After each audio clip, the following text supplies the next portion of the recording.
So the managers wanted to get into a little bit more detail with line items that were in that watershed management plan budget versus the proposed budget. It's a couple $1 million difference. And getting into those numbers for the estimated market value. Oh, actually, here is Jen. Maybe we want to start over. Hold on, let's let her join.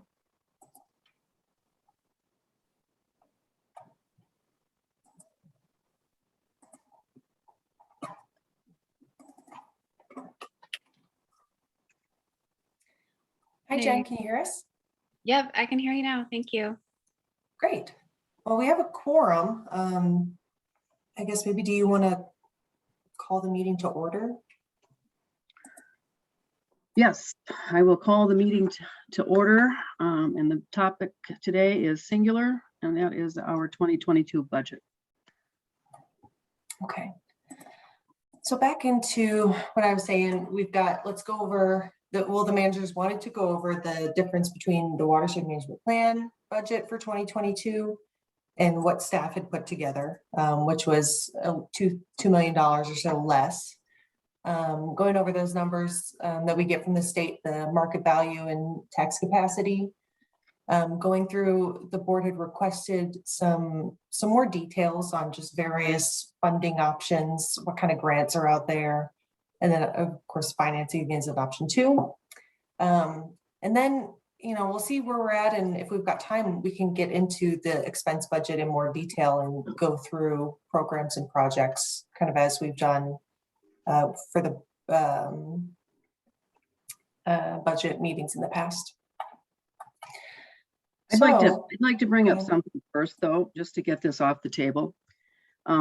With the financial information that was provided, I think I would like to start with that, because we can fund this water management plan with just using the loan program that we've been using for clean water, or through that's through the MPCA. And so and that would be 500,000, and then the levy can stay basically the same as it was last year. We have what we need to fund the water management plan amount, so we don't have to gyrate around all of the loans at this, the grants at this time, because that market increase was enough to provide what we need to fund a larger budget amount of expense budget. Have you done those calculations, Steve? No, I have not seen those. Okay. The increase in market value was about just under 5%, 4.7%. And so that added about $1.1 million in market value to our tax capacity. And I had just done estimates based on the mill rate limit, and it was really close. It was within 100,000 of what the actual is. So I'm pretty comfortable that we can fund this almost 4.3 million without having an increase. And I think the discussion should be whether we want to provide a little bit of a cushion, because the unusual things occur, and it wouldn't add significantly to that increase. But if we do a couple 100,000 just to have a more of a reserve for down payments on any land that might come up. I know we've been trying to focus on that, and any unexpected issues that might come up too. I also am a little concerned about the reserve fund. We've got many more staff, of course, than we've had in the past, so we've got a larger amount to cover in the first 6 months of the year. And I'd like to see a cushion so that we're not surprised by anything. The first check, I think, comes in middle of June, somewhere like that. So it's 5.5, almost 6 months that we have to cover.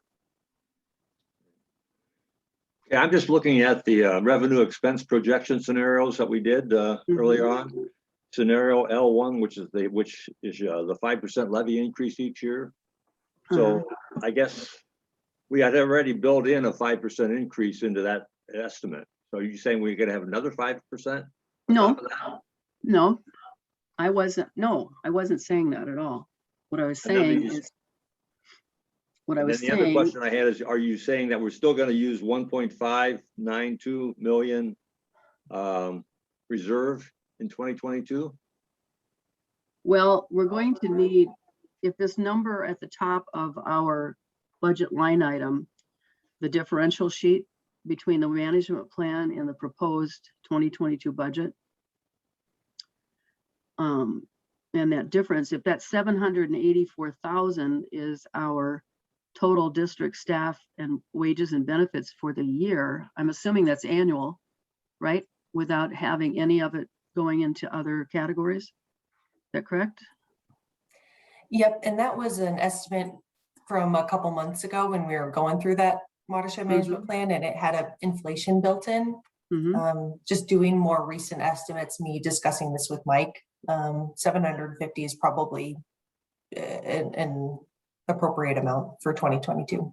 And that includes increases for next year in benefits and wages? Yep, Mike, can you confirm? Yeah, no, I think we had a number, something more, I think it's gonna end up around 780 or so.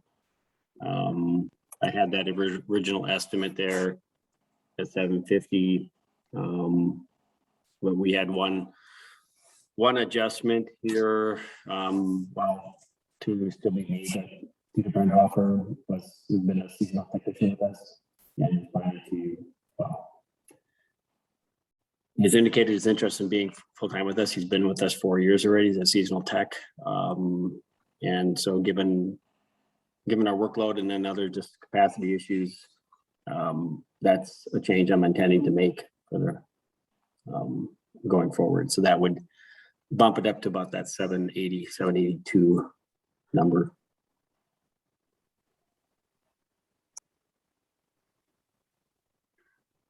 Well, so Jackie, what you're saying is that, the budget we show right now has 3.861 million for 2022, and you're saying we can fund the 10-year plan budget number for that year. Is that correct? That's correct. Right. Well, how do we know that when we haven't gone through the charts? Because many of those projects that were listed here, or the chart that Emily did against the 10-year budget, in other words, we're showing an underspending of 1.6 million. Many of those probably may not be ready, so they may not be part of the budget anyway. So don't you think might be valuable for us to go through all these and see how much we actually end up with after a discussion of? We can do that, but when you take out the ones that were put aside, like the Little Comfort, we have grants for those. And so setting those aside, it does not make any sense at all to me. And to keep those projects going, I mean, that's 500, almost 600,000 right there of that amount. That's why I think we should probably discuss it, don't you think? Well, yeah, we can discuss it, but what I'm saying is that without raising the percentage that we take for levy, we can fund this and with an addition of 500,000 from the loan source. So we don't have to look at a lot of these grants that when I looked at them, these are not finalized. These are things that probably wouldn't come to fruition until 2023 or 2024 even. And there were some taxes in there, fees for stormwater, that kind of thing. Those take a long time to do, so they're not readily available. So I just didn't consider those to be viable. They're good things to look at in the future, but they're not viable for a budget coming up here in 6 months. And some of it requires legislation on some of that taxing. I saw sales tax. We can't do that without going through the legislature, and that might take more than a year to do. I guess what I don't understand is that we've got actually a 5% built into next year's levy. We went from 1.397 to 1.548. So then you're saying that changing the tax base is going to give us another 1.6 million to cover? the This is difference in what I did. I'll just tell you how I did it. I calculated out what the levy percentage was to our budget last year, and it's 45%. And so if you take a 45% on the 4.291, that's 1.930953 for a levy amount at that same percentage. But our levy from last year was 1.475 with the 3 different funds that we levied for. And that leaves a $500,000 difference, which could be funded through the loan account, the loan program. And so we keep our levy actually the same at 1.475 and use 500,000 from the loan program at interest-free 10-year payback. And we've covered that same 45% that we need for this budget.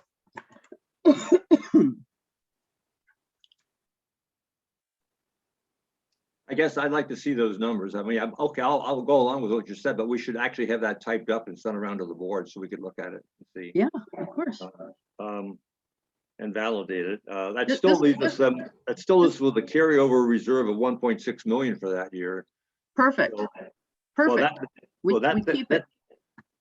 Well, that brings us down though the following year to a 4% cushion on the reserve. Why? We're not using the reserve. It stays there. No, actually the reserve was used to actually fund the budget.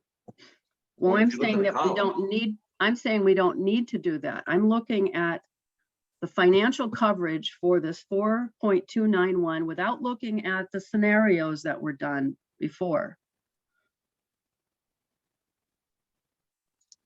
And what I'm saying is that we can keep the levy amount at 1.475, the same as last year.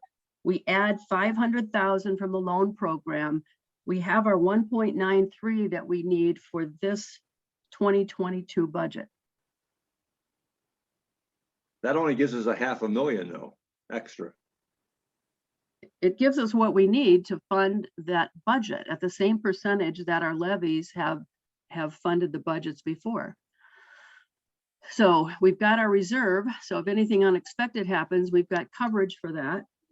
And we also have the flexibility then if a project comes along that or some emergency comes along that we didn't foresee, or some opportunity comes along that we didn't foresee, we still have a healthy reserve in that reserve fund.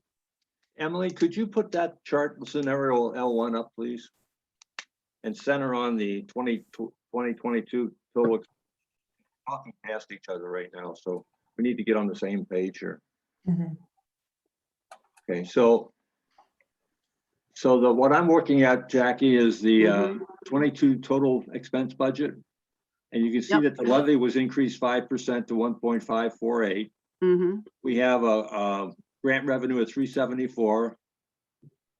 And what you're saying now, and we have we have our reserve used 1.6 million of the reserve Mm-hmm. to balance the budget out. So what you're saying is that you're going to increase our levy by $500,000 by bringing in another loan payment, correct? Up front.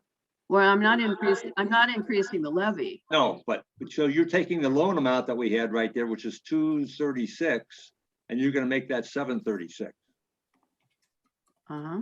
right? Yep. Okay, so that adds Well, a wait. that you adds a put that- $500,000 to the bottom. That makes us that gets us pretty close to that number, I guess, doesn't it? Well, 4.291 is what we need to cover expenses.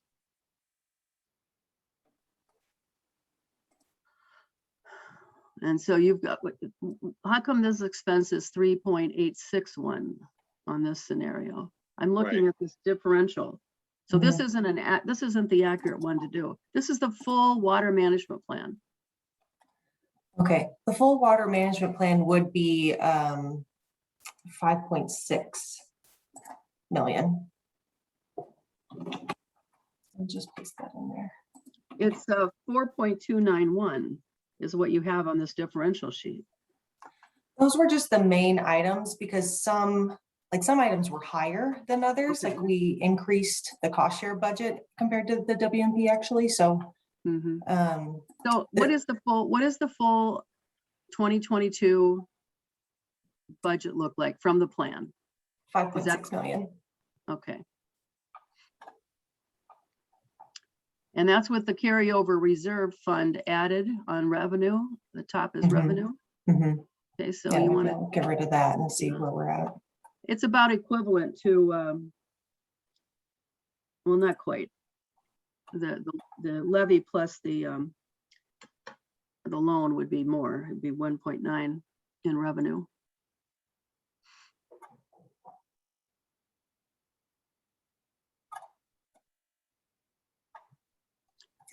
We could, Add the tax levy. Okay, let's leave that at 1.5 for now. And then let's add in the 500,000 for the clean water program loan. mhm. So did you add that in? Yep. Okay. It's got to be more than 2.768.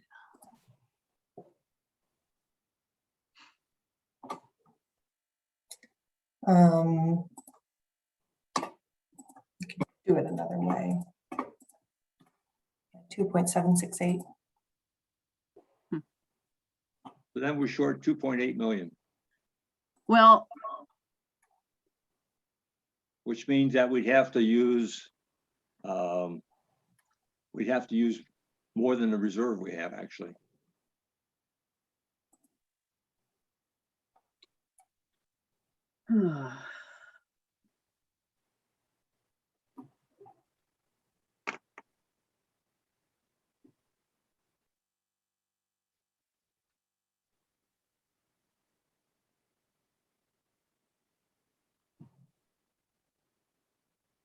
You know, I think it would be worthwhile because I don't think all that 1.6 million differential will go back into the budget. Some of those programs are going to be delayed for sure. And it doesn't make a lot of sense. We can put some money back in if we're trying to get a loan, I mean, a grant, or we have a grant to maintain it. But I think it'd be worthwhile just to quickly go through and say which ones we okay and which ones we have issues with. And I agree with you. We should discuss the big one that you talked about for 485,000. I have a question mark on that also. So we could get some more insight on whether that's really going to be delayed or not. And then I thought if we did all that and we didn't need all that 1.6, we could then, instead of using the reserve dollars of 1.6 million, we could just use half of that. We could cut that reserve in half and bring it and move the 1.6 loan in 2023 over into 2022. So that gets rid of our 4.8% at the bottom on the issue that we have with the reserve as a cushion.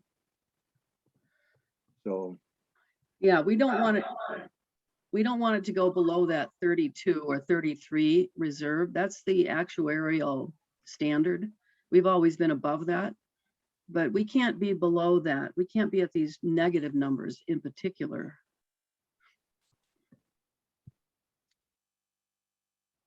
but I think we should determine what the budget is first, and that's why we should go through that explanation that Mhm. was put together, and it doesn't take us very long because most of these are actually staff estimates or re-estimates, which are not going to change unless you feel that they made a mistake. And the ones that have been postponed are the ones that we probably should discuss.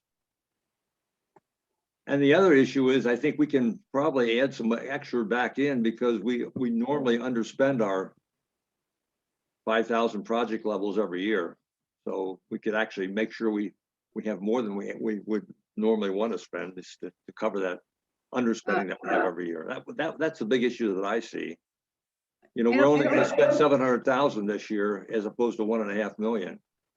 Well, I don't think underspending is the right terminology. because these projects are always 2-year projects. And so, you know, you've just got money in that grant fund that's probably showing that hasn't been utilized because it has to carry over until the next year. So you got to be careful about using that word underspent. And maybe we should do a slightly different way of budgeting for that, or representing that on our financial reports, so that that doesn't get confused throughout the year. That almost should be taken out and put into a separate fund, and because they are dedicated. We can't use that money any other way. They're dedicated to those projects.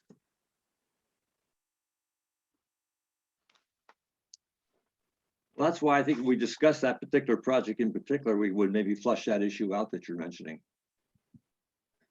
Yeah, well, it's typical on every project that we've done since the point that we started doing projects. That's just the reality of it. So, I mean, staff put this chart together and we'd ask them to do that. So I think it would be wise to go through, because some of these numbers aren't going to change. I mean, so we're not going to, the first 3, in fact, are all accounting numbers. So we're certainly not going to put that money back unless we decide to. I have no problem with that. You know, we can start going through this differential chart. If that's what you're talking about. Yeah, let's, if you wouldn't mind, it'll take us maybe 15 minutes to go through it, and then we'll kind of have a better understanding. And I think the issue that you talked about, the carry over the grants, I may have misinterpreted. I'm looking at that number, so that might help me better understand what you're talking about. And that could not be an issue then, if that's the case. Right.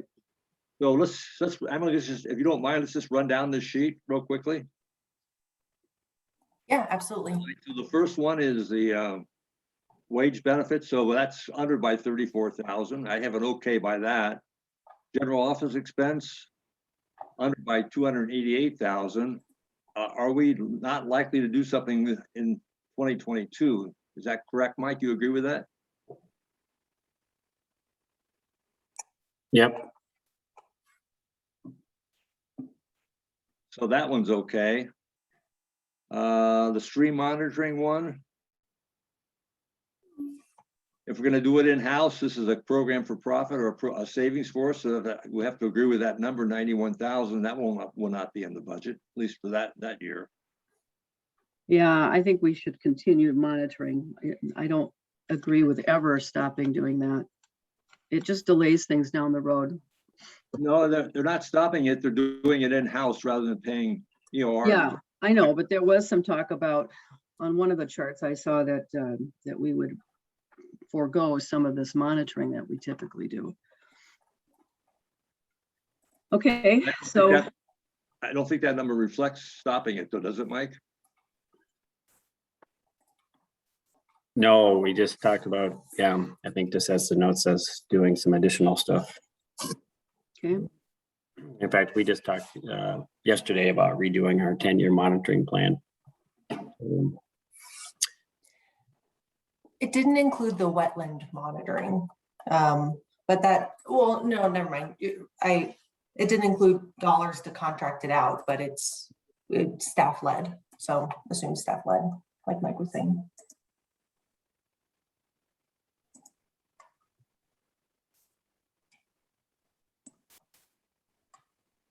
So are we okay with that 91,000 cut or no? yeah, I'm fine, I'm fine. So then the next one would be 30004, which is the non-point source pollution abatement. There, that's gone up 55,000, primarily to support the Lake Association grant program, matching grant program that we had talked about last couple of meetings. Yep, Okay, so that adds some money back in. Research now we've dropped by 24,000. I have a question mark by that. I thought, we got a lot of other stuff going. Maybe we can take off a year for that. In other words, at a reduced level. well, my understanding is that they're only going to be paying for the sediment core work, Okay, which we can't stop now, and that needs to continue.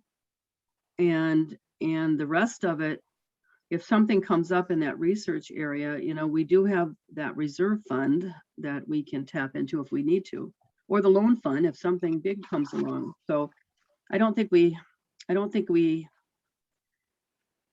the resources to be opportunistic when the opportunity arises, but we don't have to have a line item budget for it other than what's stated.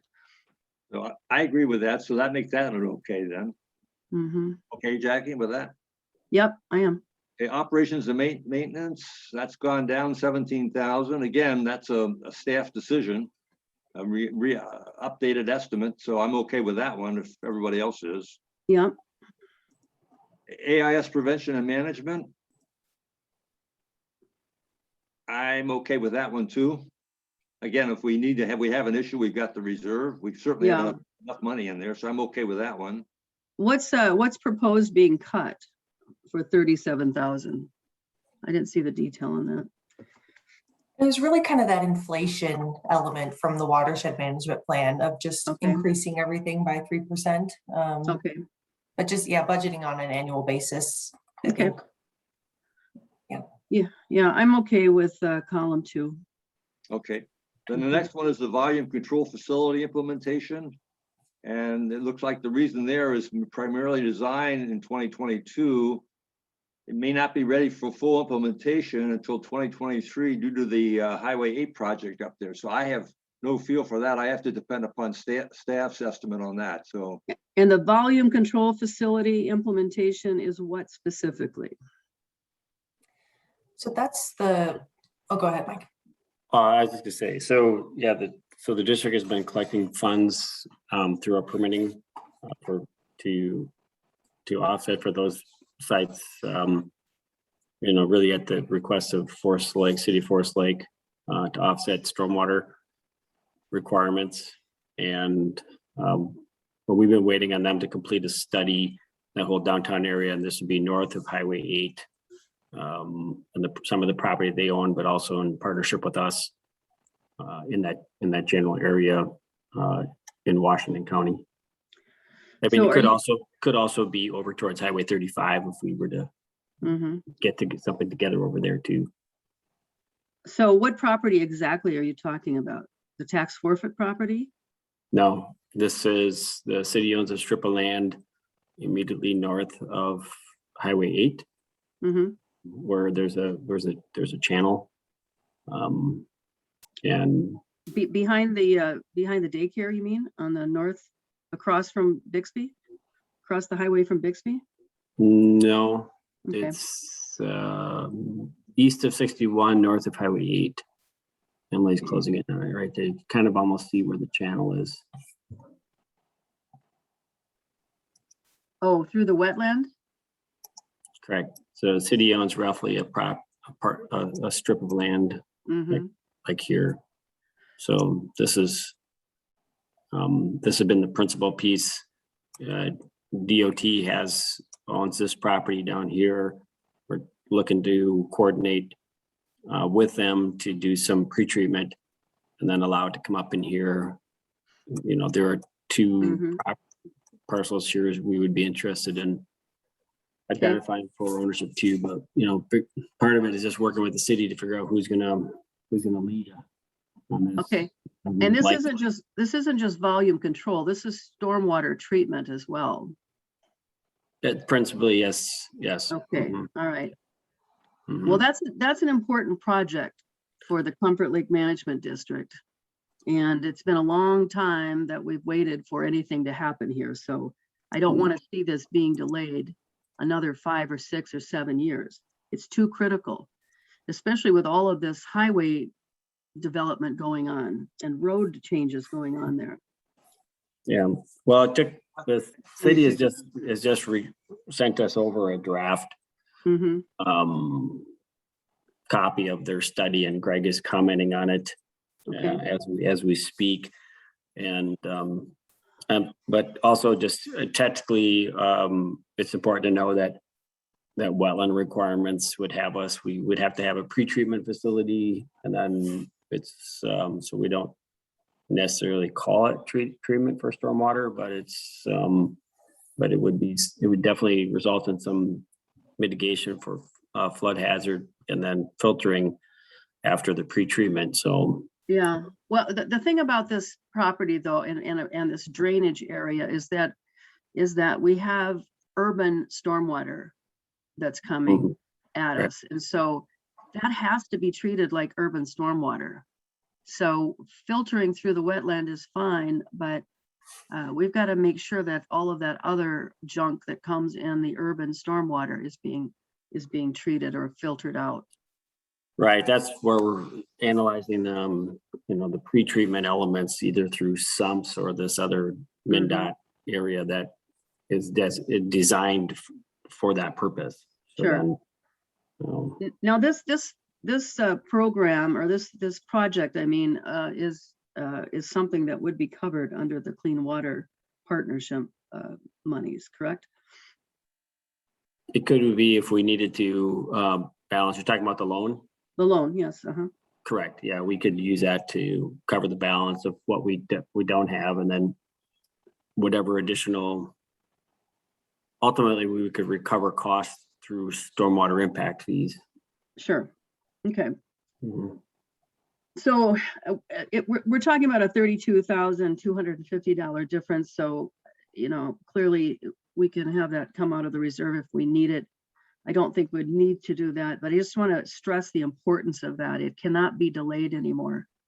So I'm okay with the 45,000, but if we need that 32, we're going to have to find it somewhere to keep that project going forward. Mike, why would it be delayed? Because if they're constructing, can't we be constructing at the same time? If they're working on the highway, we can be working on our project at the same time, or is there going to be a crossover that's going to be an issue there? I think where we're going to end up is whether or not. Well, one is to try to just calculate the volume that's coming through, and then two, getting agreements either for. Because the design would ultimately probably require a weir or something on the downstream side before it gets to the Sunrise to push water out into the wetland areas. And so if we change the hydrology at all, then we're gonna have to need either an agreement or acquire the adjacent properties. So it would just take time. So we know this. We've been just really waiting on this study, trying to be, a good partner with the city on this, and because it's very important for them on their downtown development side. Okay, so Jackie, you okay now with that? Yeah, So moving on, Greenway visioning, we've added 50,000 to continue that project moving forward. So we added 50 there. Are we okay with that? Jen, everybody else? yeah, I'm fine. Yeah, I think we have to keep funding this at this level going forward, because otherwise we'll never do it. Okay, the next one is I'm sorry, Jen, go ahead. Oh, no, you're fine. I was just saying I support it. Okay. Moody project, the 5221-E. C, you mean the C first? Moody Wetlands C outlet? Outlet, I'm sorry, yeah, I skipped over that. That's what I meant to say. Outlet on treatment. It looks like we're gonna focus on the SWAS instead of that. So I had a question mark there. Any comments on that, Mike? Yeah, I can just tell you, so the wetland C piece we've completed, so we're done with that. And The And then- 221E, you're done with? 221C. Oh, C. Okay, you're done with So that. that we just wanted to, so we can get into some of the details, but for Moody Lake, we have just a small remaining element of reduction for achieving the state standard. So some of it we would do through the SWAS, but overall, just given what we know about the hydrology as well as the monitoring and the condition of Fourth Lake in particular over there, we're not There's gonna be some closer to Moody Lake that'll be beneficial. But our plan at this point is to submit a Clean Water Fund grant application for some more work immediately adjacent, more immediately adjacent to Moody Lake. So.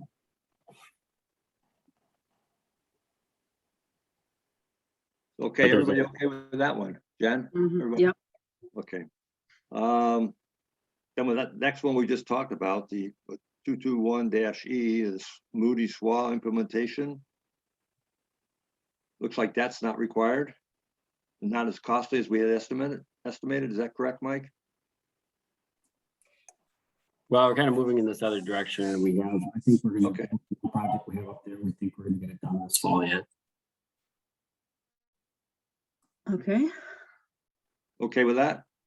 Yep.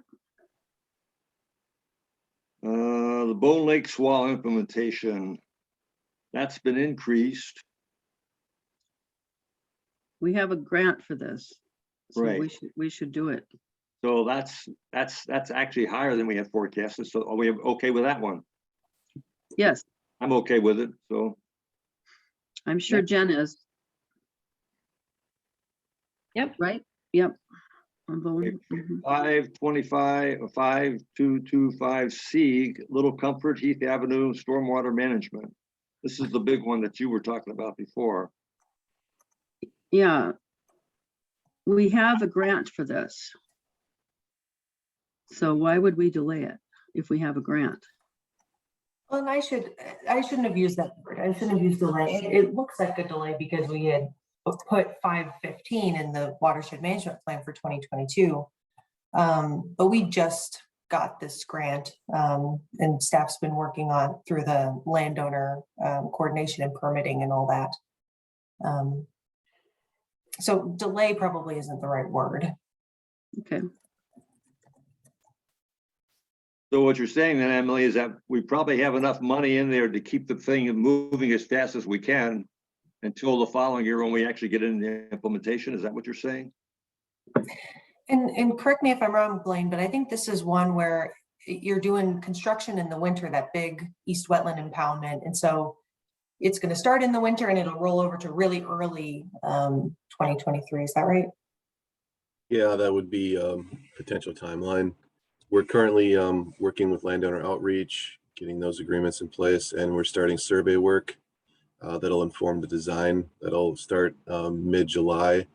So we are making progress. It's just, we've got essentially 15 plus landowners to coordinate with for this project. So it's just going to take some time to get everybody on board and get all those agreements in place.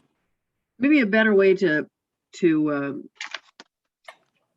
describe this would be in phases. It's phase 1 of 3 phases or something like that. And the first phase is that design and engineering, that helps. And then we know that there's 2 more phases coming that will stretch out over the next 3 years or 2 years, whatever it is. That would help. Like that wording, if we can be consistent on our projects that Mhm. way, that'll get us all aligned Yeah. the same way then.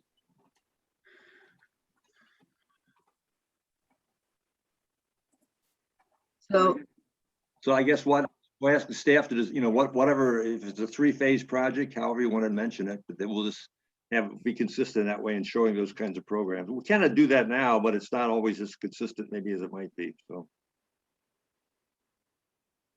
So are we okay then with 485 being taken out, not taken out, but not in the budget until the following year? yeah, probably? we're just, we're timing the expense with the reality of this 3-year project. Right. That's all it is. So it just needs to be explained that way. That's all. So then it becomes very clear what's happening.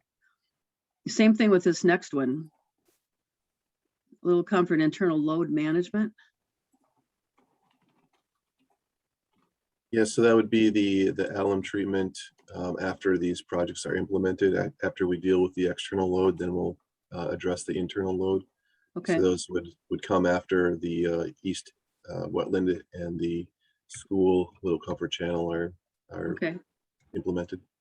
How long are these CWF grants for? Are they typically 2-3 year projects? Do we have to do anything to extend them out like that? We could get an extension. Those I Okay. think are good. Let me just double check. I believe they are 2023. Okay. Well, same thing, just explain it in phases like we just talked about. That would be helpful. Yeah, 2023, the Little Comfort and the Bone Northeast Wetland. Okay. Okay, we're okay with that one. Then moving on to the Shields Diagnostic Study update. It looks like that one we feel we can postpone. Can I ask a question about this? I'm confused about why we have to do post-project diagnostic study updates so soon after a project. I mean, believe- is this effectiveness monitoring? This would be just checking back in. It's that rotation. So I think it was, Megan had suggested a 5-year rotation for those diagnostics, and that would align with, it was a few years ago that we had done the original one. So just kind of keeping tabs and consistently doing that monitoring on all our lakes. It's been that long, huh? 5 years? Hard to believe. Okay. Yeah, that's the work that got us to identify that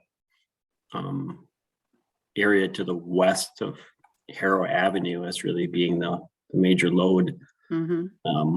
I think it was, easy for people to suspect the golf course, but in fact it was not. Okay. All right. So then moving on, the iron enhanced filter, that's in, and we actually have a higher estimate now. So that one's gone up. Everybody okay with that? It's a major program. Oh, for that's us. covered by the grant, correct? Yeah, Right. that's fine. Then the next one is the WD6 implementation. Although I would like to see the cost per pound calculations on that project at some point.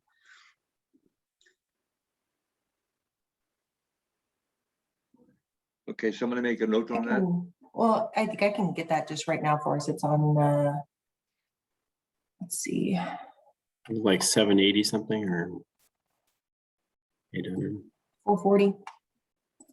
85 pounds per year reduction. So if you're just dividing the project cost over over the 25 years, it's about 440. Thank you. Everybody okay? Then the next one is the WJD6 implementation. That one's been cut, or not cut, but reduced. So what are we saying here, Mike or Blaine? Are we saying that we think it's going to take longer because of the people factor here? Well, we're going to do a grant application for this as well. So, and then if we did get awarded, we would come in and get the application or the grant awarded next April or something. And it would not be a project we would be able to do next fiscal year. It, again, probably be a winter project, the following winter. Okay. And that's probably one of those where if it didn't get funded through Clean Water Grant, then the following year, the board may want to consider getting a better scope for the overall project and seeing if we want to do it or else get it teed up to get partially funded through the Lower St. Croix. You're talking about the 228E or 8E? D. Oh, D. Okay, we're still on that. Okay. Yeah. Mhm. Okay, everybody okay with that one? Yep. Moving on. The next one is Forest Lake Direct Drainage Retrofit Implementation. That's been reduced also. So I'm not sure I understand either, Mike. So it sounds like we're just delaying it because we can't afford it to pay for it. Right this year? Is that what we're saying, or? No, I think it's going to be more a matter of, and if we look at some of these smaller drainage areas, well, two things. we just discussed the other day with, or at the staff level, was doing some more of our citizen assisted tributary monitoring, getting especially where some of these direct drainage areas are around Forest Lake. A lot of them we never completed through the diagnostic study because there are just so many areas, so many inlets. We were trying to capture the higher flows, assuming they had the higher loads. But it's possible that some smaller drainage areas will have a higher concentration, and so then potentially a notable load in those areas. So what we're going to want to do is try to get out there and get some grab sampling occurring in these areas to better prioritize what we're doing. And then also just talk with the city, since they own the follow those dead end streets in particular, you know, what is their vision for some of them, and do they want to work something else into it from a landscaping or a walking access, or identify some that might be, you know, this is where you can carry your kayak in or something, or snowmobile access in the wintertime. There's just a bunch of things like that that are not really realistically going to happen, you know, in the next 18 months. What was the number of those that were identified? Is it 36 or was it more? But direct drainage, Yeah, it's closer to 50 actually, is what I. okay. There's some on north and on the south side, but there are, if I recall, those are pretty, as you said, pretty high cost per pound, right? So we'd rather do something else so we can be more efficient at it. So is that the rationale behind it? Well, right, and then, but some of them are just going to be, I mean, if the city wants to do something with a particular dead end street, we may want to partner only because there's going to be work done there. Right. So, and just take it as the opportunity of doing it maybe, you know, once in a generation. But also just simply look at it.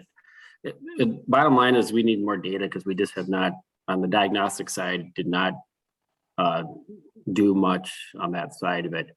I mean, the only thing is with something like that, I guess in theory, we could take some of what we're not planning to spend there and do some more targeted diagnostic work, you know, outside of what we were just doing at the staff, doing some, you know, grab sampling with some DIY stuff. But we feel that at present that just the DIY can hone us in on the top spots, you know, maybe 5 or 6 around Forest Lake that we did not currently have in our official diagnostic monitoring that was done several years ago. And then we can move on from there. Yeah, I think it's important to look at a project like this, though, in the aggregate and not by each of Mhm. those systems. Like you say, they're going to be higher producers than others, you know, Right.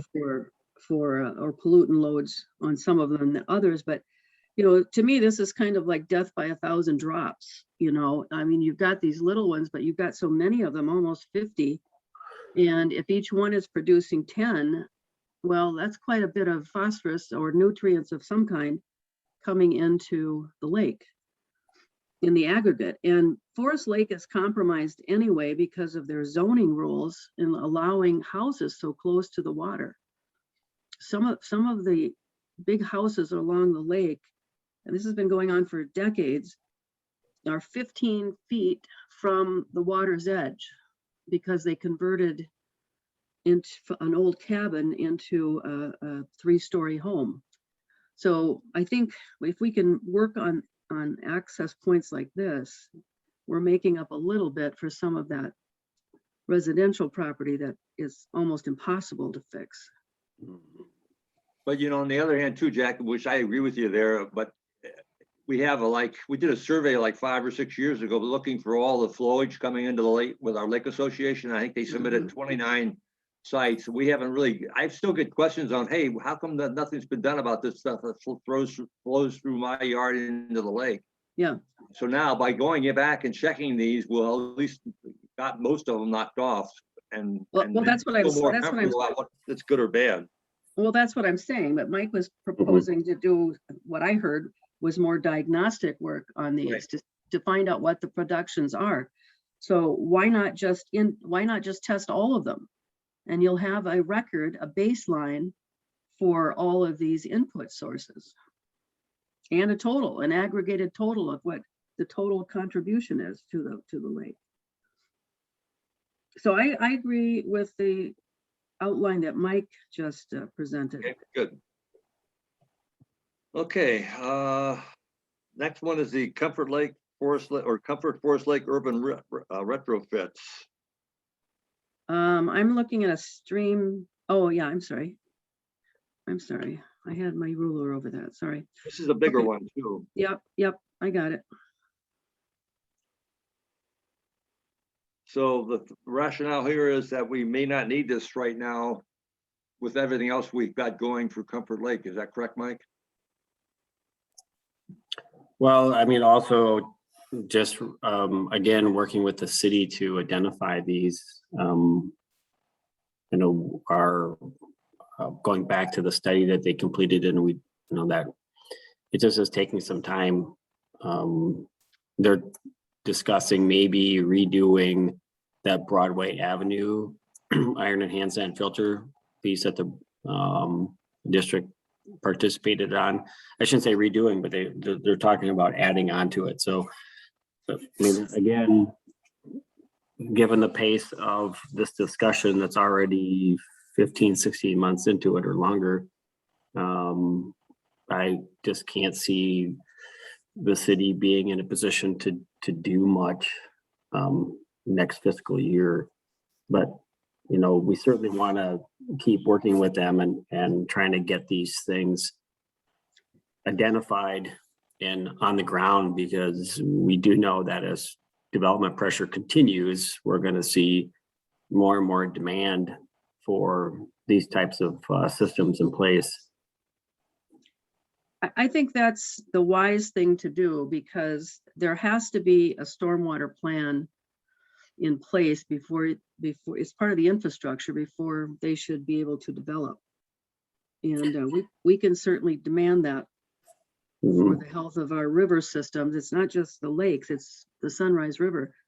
It can't be used as the stormwater filtering body. Right. I would go so far as to suggest, I mean, that, they're talking about Broadway, redeveloping a lot of those kind of homes, businesses to about 80% impervious. And so then that's would be the reason they would want to add on to that system on the north side of Broadway Avenue, currently over by that park and the water tower. But I think we could probably go beyond that and realistically look at a lot of that area out towards the interstate and make the assumption that most of that area will probably be 80% impervious at some point. At least it would not be unlikely that that's just the nature of economic development, and that pressure that we would see in other urbanized areas. Think about, St. Paul or Minneapolis. And as we continue to push out this way, so how do we identify other areas? And of course, there's a couple that come to mind, the McCullough properties right there. And then on the north side of Highway 8, that stretch between Highway 8 and 61, west of 61, north of Highway 8. Some of those are all real good candidates for some additional work, let alone what we might do in the broader Sunrise system. But we got to be careful not to suggest Bowser and agencies do not like it to when there's a suggestion that wetland restorations are stormwater treatment pieces. Those really need to be independent. They can complement each other, but they need to be really separated in the design standpoint and ultimately construction implementation. Well, I think that fits with the Greenway corridor concept. And, the most developed lake management district is going to be the Comfort Lake Management District. We know that. It's also the most heavily ditched system already. And we're getting urban stormwater through these old agricultural ditches that have been abandoned, really, and that's not correct. So I think the district has to take a real leadership role in identifying areas that we think are important to work with the cities on, or to set aside either for natural wetland or whatever type of land it ends up being for that benefit. But I think we're going to have to be stronger about making sure that there are stormwater infrastructure designs before we have rampant development. Otherwise, we're going to be right back to where we were before we started cleaning up the lakes. Right, and that's why maybe a clarifying item too that we can put on the sheet is to change. And so it's not so much the may not be needed to meet the 2040 water quality goals, but rather this would be for sort of a protection of the lakes, current water quality. Sustainability. Yeah, there we go. Right, more term, right. And Mhm. we talked about that last year when we were doing the 10-year plan, is that we've met our phosphorus goals. We're just trying to reach sustainability in most of them. Hopefully we'll get our lakes delisted that have been listed on the MPCA list, but I hope that happens in the next couple of years. But yeah, I agree. We should not use language like that, because there are other goals that we need to be meeting in the long term and the short term. So Yeah. plus the fact that, you've got to wait 5 years after you get to the target, you've got to wait 5 years to get approved or get delisted. Something could happen in those 5 years. So it's still wise to have some backup projects that you're still doing each year to give you, as you say, sustainability or cushion on the whole thing. Mhm. Because if you get into year 3 and then pops back up, you got to start all over again. Yeah. Correct. Yeah. Mhm. So what's the consensus here? Are we going to leave this one in? Or what we don't want to do Well, there? I think it was to just leave the proposed change as a reduction, but still keep it in from a standpoint that, staff will work with the city of Forest Lake to try to identify, future project. And basically this comes really under the Greenway Corridor urban planning piece and economic development. Like I mentioned earlier, we're really looking initially for an area for the downtown for that stormwater, treatment stuff. But this is really now again for that western piece over by I-35 that we would want to identify. So we want to have some money in there for at least staff coordination, engineer and stuff like that with the city of Forest Lake to continue to try to identify projects and do some planning for that future need, or probably even just current need from that standpoint. So 15,000 is enough. I think so, given better or worse, the pace at which we've operating thus far.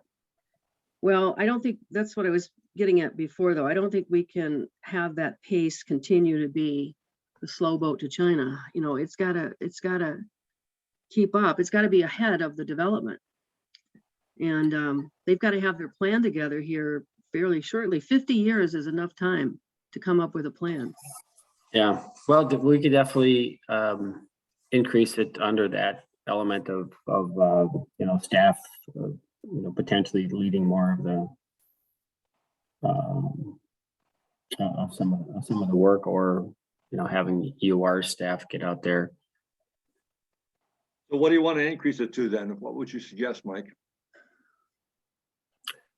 Well, based on that, I guess we could take it probably up to something more than 40 to 50. Let's say 50. 50, okay. Hey guys, would it be a problem if I jumped off the meeting for 5-10 minutes? No. Thank you. I'll be right back.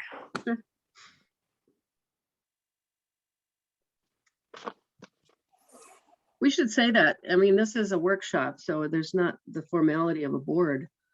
So feel free to get up and move around and do what you need to do.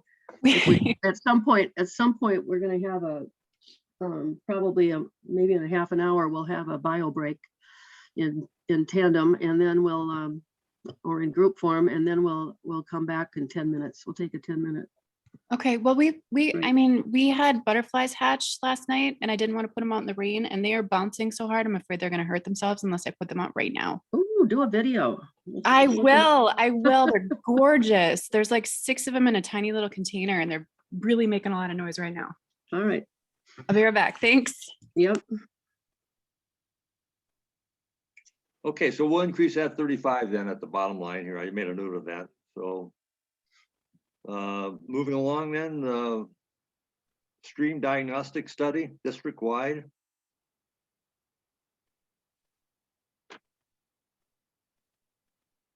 Are we talking about, what are we talking about here? We're talking about the Sunrise? We're talking about little streams? What are we talking about? I think it's across all the small stuff, isn't it, Mike? Yeah, I can pull up what it says in the watershed management plan too, but that should be district-wide diagnosing, you know, where are the problems, where are the biggest just stream-related problems, not even just as conveyances to lakes. Mm-hmm.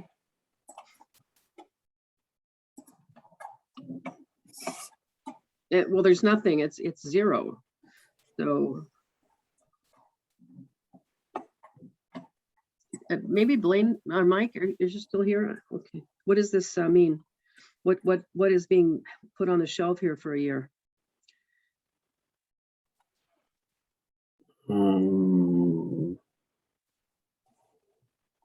If I could just jump back in, I think it's just kind of getting back to balancing that overall budget. It's about 200,000 worth of those front-loaded, you know, wetland, groundwater, dependent natural resources, different surveys that we wanted to do.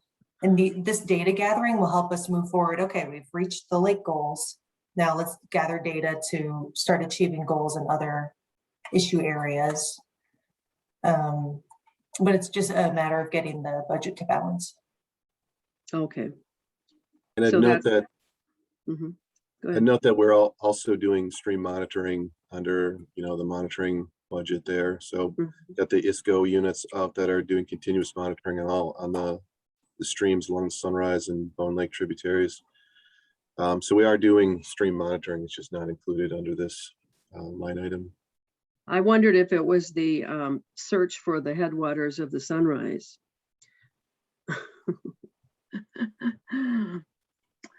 We'll have to talk about that. Yeah, thanks, Blaine. Yeah, I was looking at that too, and I was just like, why didn't we have it? I guess it's just a line item we had in our plan framework that was still there, but yeah, so. Where is the search for the headwaters of the Sunrise? Are we I have been doing in contact with the DNR recently. Haven't made a whole lot of progress. They are reluctant to classify anything as headwaters. They deal with Mhm. points, beginning and ending points on maps of streams. They don't classify areas, watershed areas as anything really. So I'm trying to make a little bit of progress on that. Is that the DNR? Yes, Did you say? I thought it Yes. was the Army Corps and US Geologic Survey that did the Well, the Perhaps. river designations. Yeah. USGS is the one ultimately at the federal level, but the state passes through the DNR office. They have an office where there's like a singular person that is Mhm. in charge of that for the state, and then that gets forwarded on. But not to cut in blame, but it was just a matter that I understood the communications was they're like, yeah, we just don't do that kind of thing, designate headwaters. So why are you asking?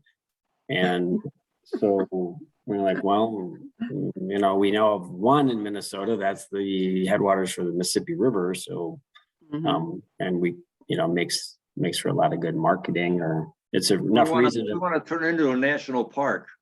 yeah, I was gonna say, it's enough to make it a state park. So, Well, but- it's the protection that goes along with those headwater areas. And if it's truly Forest Lake, I mean, if it's not JD6, which has been ruled out, a good possibility in my mind is that stream that comes in from the northeast area. That's still pretty natural. All of the wetlands that come in with that tiny little stream that eventually flows into Forest Lake. We're just missing out on a lot of grant opportunities.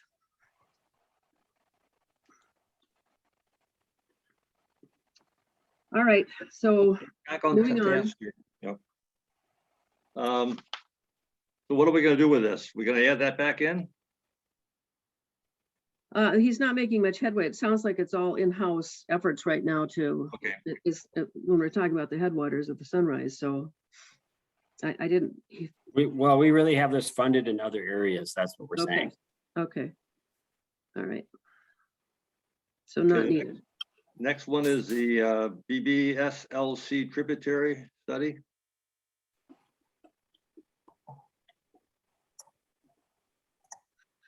Oh, tell me why this is delayed again. We don't have the data that we need, or what is it? I So can't, this is, what does the initial stand for? I can't recall what that is. So, That's the Bone Birch School, Little Comfort. okay, got you. Thank you. so this is another project that we received grant dollars for recently, the whole Little Comfort Lake improvement area. So this is a channel from School Lake down to Little Comfort Lake. We're currently reaching out to landowners to get permission, access to the area. It's not a very easily accessed area. There's no public access to it at all. No roads that really intersect. So we'd have to go all through private property. Reaching out to landowners to get them on board for the project, and then also working with different agencies as far as the permitting and techniques that we'd like to implement here. We're proposing a series of either weirs or beaver dam-like structures. They're called beaver dam analogs throughout the system to stabilize the water surface elevation within the wetland, stabilize those soils, and reduce the amount of suspended solids that are getting flushed downstream into Little Comfort Lake.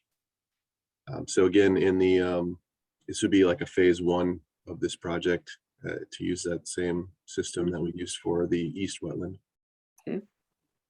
Okay, so you've got with 10 grand, you've got enough to get started then, Blaine, is that right? Correct. Okay, are we okay with that then? Yeah, Okay, do we have a fleshed out report on that the board can see at some point? I mean, there's the information in the grant application. Mm-hmm. that should be pretty detailed. I think Yeah. it was identified in the Comfort Lake and Little Comfort Lake diagnostic study as well. Mm-hmm. That's Yeah, correct. but not that full detail, was it?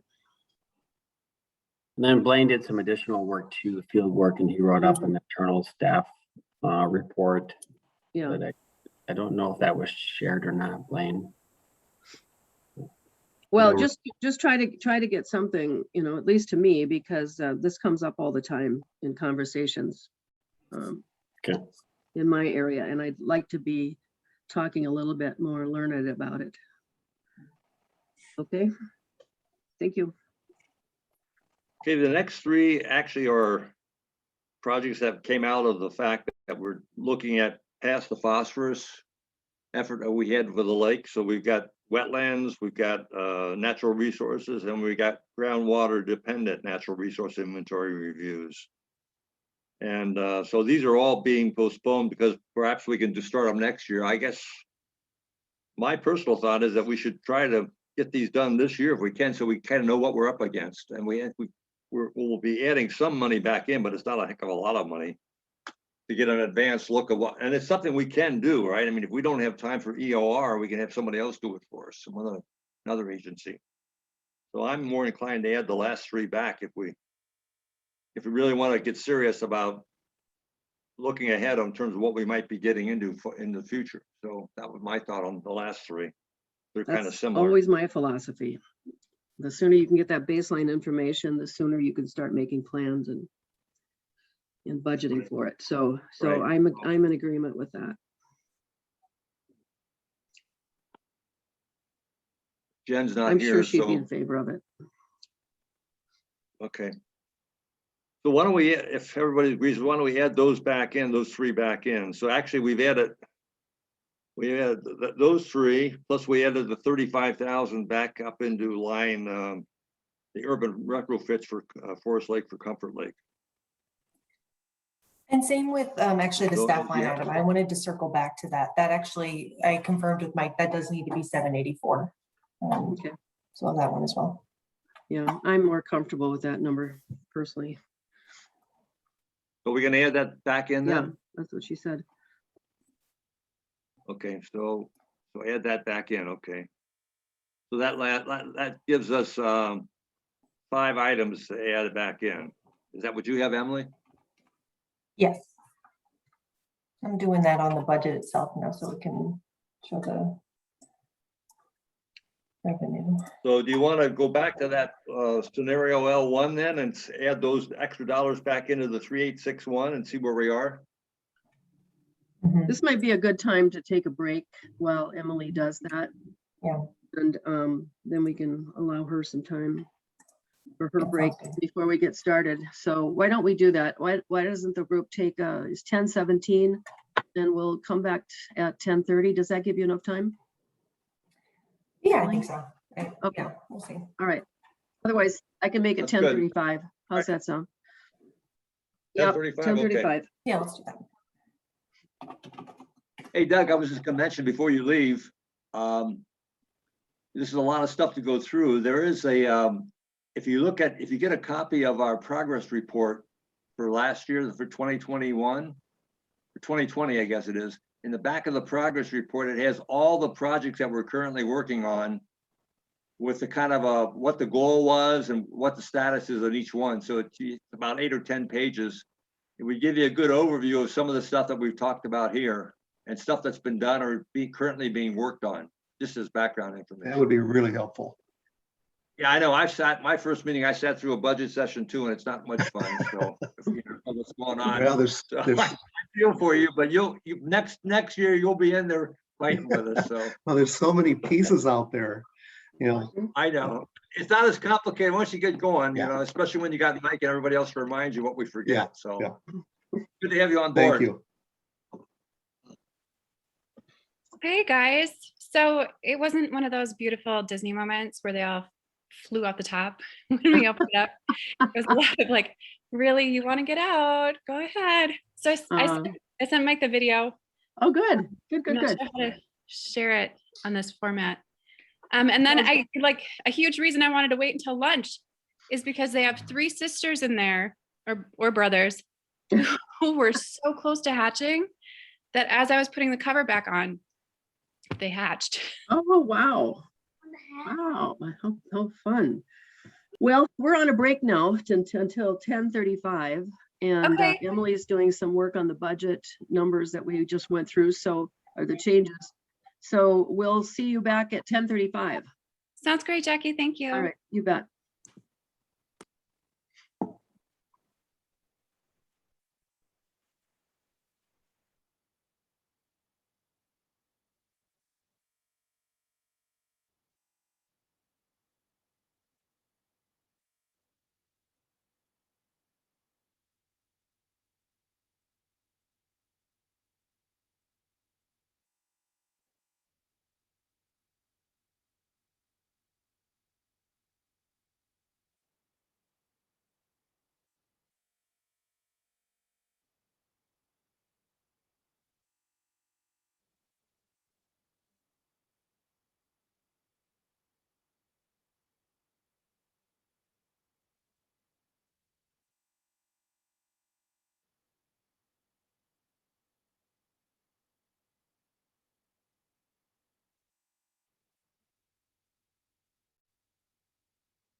And so I put those five, adjusted those in the budget, bringing us 2022 budget of 4.1 million. Change these numbers. Put that, let's say, $1.6 million loan, because we were just playing with that number earlier. So that means we need to use 246,773 out of our 1.8 projected reserve. I can certainly play with the loan numbers or anything else if people want.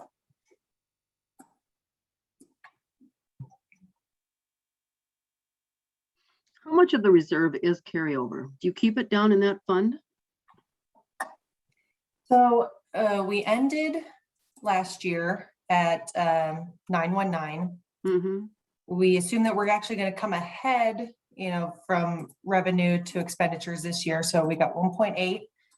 We'll go into the year with 1.8, and then maybe we just have a budget deficit of 246,000. So No, that's not good. So again, back at the year-end numbers, that 883, how much of that is carryover from grants? I'd say a good chunk of it. Okay, like all of it?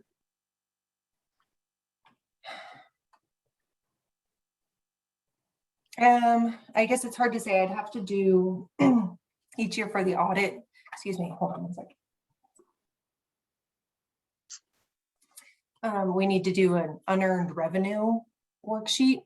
So that Mhm. basically, I think it's what you were getting at earlier of, we got a big payment of 500,000 for our grant, but we only spent 10,000 of it doing like feasibility in year one. So you've got unearned revenue of 490,000. That's, we've got it sitting in the bank, but we haven't used it yet, but it's allocated to a grant. Mhm. And so I could run that worksheet to get an exact number. Yeah. Yeah, and the accountant said to use that unearned revenue designation. We need to do that for the audit, but for our own planning, Mhm. what we've typically done is just that gross grant revenue. It's Yeah, kind of easier to do it that way, just because you never know exactly how much you're going to spend, but you do know exactly how much you received. yeah.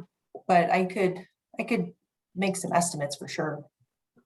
Well, we always use dedicated funds in township government because you can't spend it for any other reason except for the purpose that you got the money or raised the money.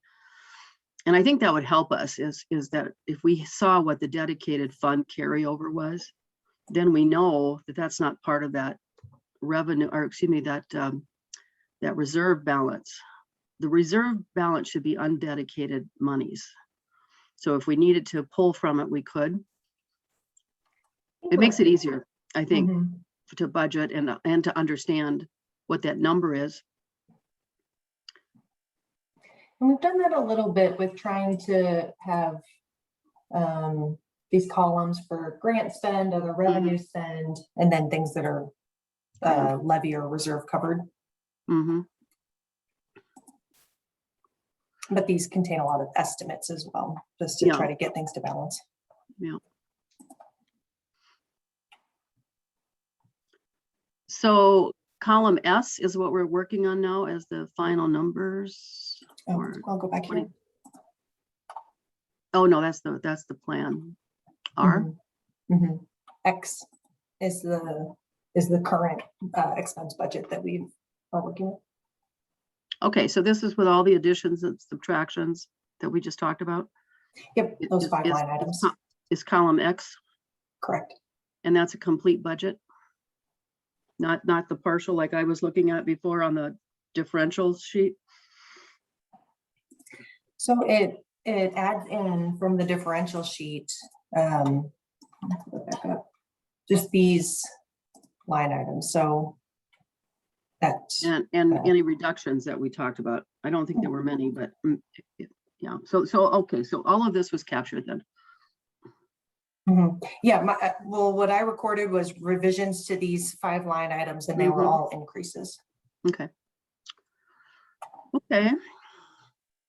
So let's go back to that. and look at that budget sheet again, because I Yeah. want to see how the reserve has been affected. The percentages are, Of the, Column X. Mhm. or the Yeah. recap. yeah. Mhm. So we've used just like 250,000 for the reserve in that 2022 budget, right? Yeah. Mhm. So now we're at 30, 42, 35, 22, 30, 21, 7, 18. Okay. So we're in a manageable range now again. Even out in the future, we can manage it as we go forward.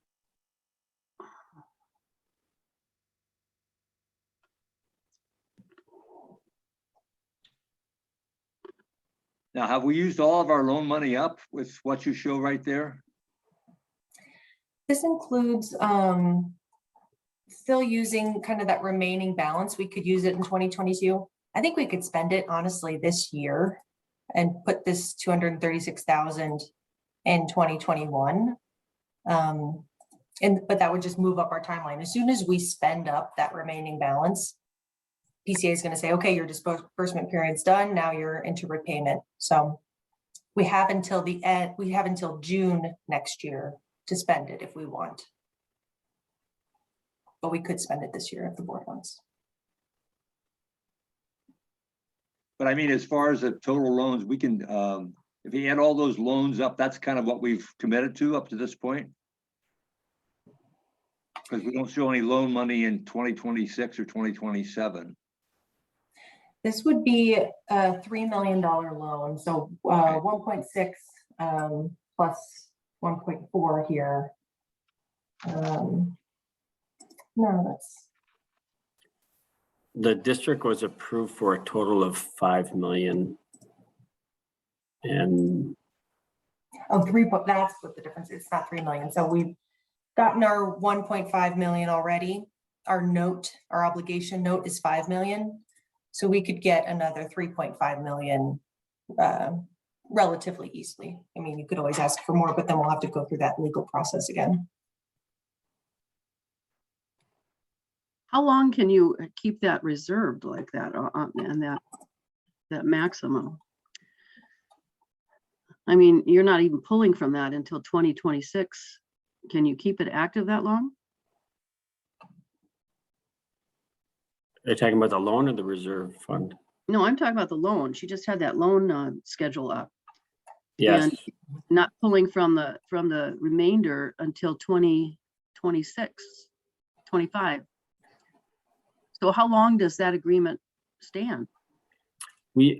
we had it structured so we could do 1.5 at a time. So maybe with the last one being, if we wanted to do 2 million or something like that. So it's just that, as Emily noted, once you get through that first window of usage, so we look at what we're under that first one, then it kicks in on the repayment side. So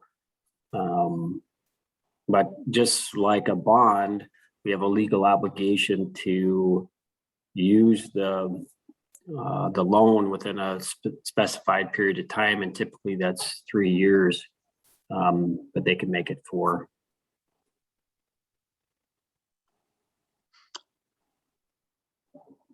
Well, 4 years for us because their state July 1 to the end of June it works to our advantage. Well, I understand when the repayment has to happen, but the loan amount is 5 million possibility, correct? And then you take it out in disbursements at whatever level you want. But how long does that 5 million access stay open is my question. So it'll depend on so we don't have the 5 million loan right now. We'd need to apply. No, I'm for not talking about that. I'm talking about the access to that money. How long does that stay open? Is that not dated? So it'd be 3 years. You can request an extension to a 4th. But if we wanted to kind of meter it out a bit more, we don't have to do the remainder of it, that 3.5 million in one chunk. we could Mhm. say, let's request this next, let's say 4-year disbursement, another 1.5. And then keep reapplying that. I don't think that note expires, if that's the question you're actually getting at, that That- 5 million. That's the question I'm actually Yeah. asking. Mhm. Well, that's unusual too, to have that access open that long. That's good. I'll confirm for us though. Mhm. I've got that on file. Okay. I was gonna say, we probably have it in our agreement. Mhm. If you notice in the 2026, though, our payments start totaling about $500,000 a year. You know, Mhm. that's a fairly sizable percentage of our project budget every year. I mean, you know, we Well, have budgets, we haven't had one $2 million yet, so, you know, we're kind of running in place because our loan payment is almost as much, half of what we spend on projects. Well, that was a conscious decision made to not increasing the levy when we started getting into the, Right, I know. into, yeah. So that was fully expected, you know, that has to be paid back at some point. Right. So it's not a surprise. Right. And the idea also is that, you know, our district has always been focused since the inception point on getting things done. And last 10-year plan had very clear statements that the public did not want us to be dependent upon grants that are fickle from year to year, but to get these projects done and to clean up the waters. So this is one way to maintain a even levy, but at some point, this heavy project period is going to end. And probably the next 5 or 6 year period, we're not going to have these big projects anymore.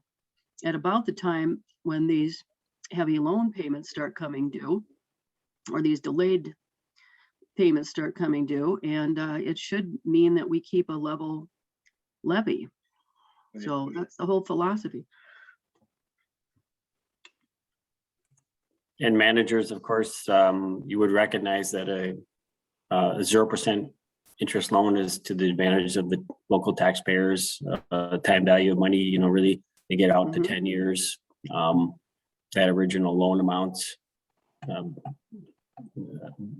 will vary such that increased valuations and stuff that, you know, it's really a good value for local residents Yeah. as well from that standpoint. And that's why it's important to get on top of these necessary infrastructure, stormwater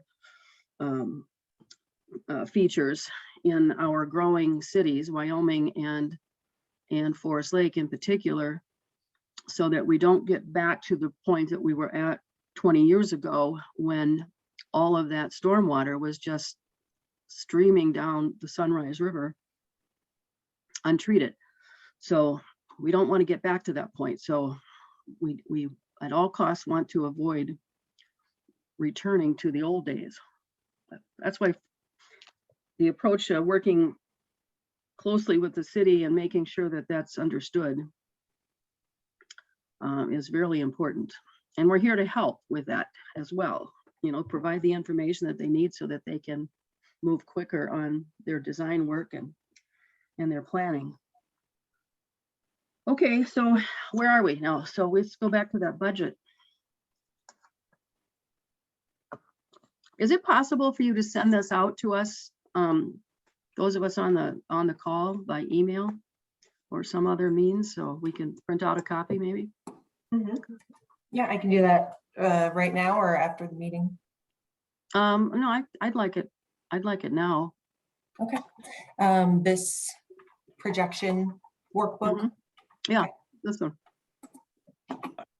Are we gonna discuss this anymore? Or you want to move on to the next section after we get a copy? Well, I think we're going to come back to this later, so we can move on to the next section. Yeah, I'll Maybe- print a copy then too, so I can look at it. It's hard to look on the screen. It is. Okay. Yeah, I'll send that out to you all and Doug, and I'll send it to Chris too. Everybody on the call.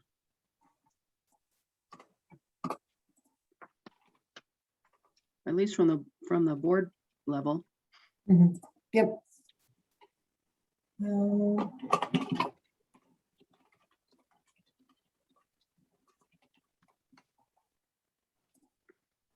What was the next item we wanted to discuss then? Is it the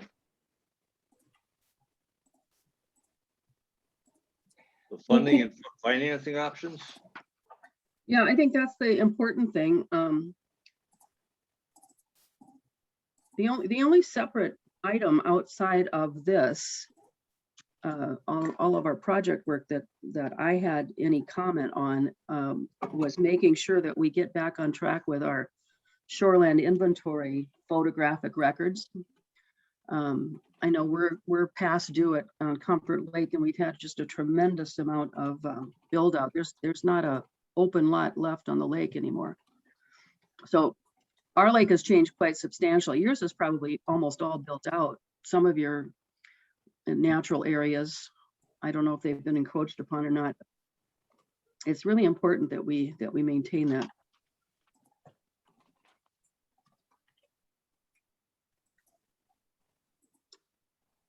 And I think we have all of the equipment to do it, don't we? Yes, I mean, we could, no different than what we've done fast, but we now have our own, boat and staff can go out there with a GPS enabled camera. Yeah. Take multiple photos as we go along. Mhm.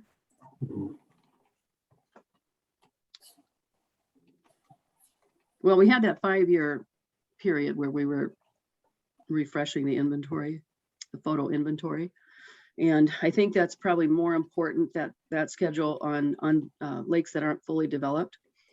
And, like I said, Comfort, I don't think has a spot left to develop. So just getting this last 5, it's always been almost 7 years now, get this last 7 years on record, and then we probably don't have to do it again for 10.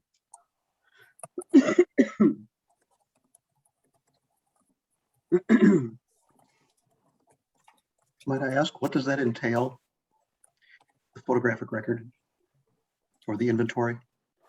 Yep, so what the district has done in the past, initially through Steve McComas, Blue Water Science, was to drive literally around the lake and just take pictures, in part to be able to share with municipalities that have tree ordinances, as well as just assessing the amount of shoreline that's no longer meeting a natural state by DNR standards. So how much of it is the buffer has been removed, or because the the standard is a 30-foot wide pass, or 50% of it's less than, or whichever is, I guess whichever is less. So I don't think anybody has a lot less than 60 feet wide, but I suppose there's probably a few that do.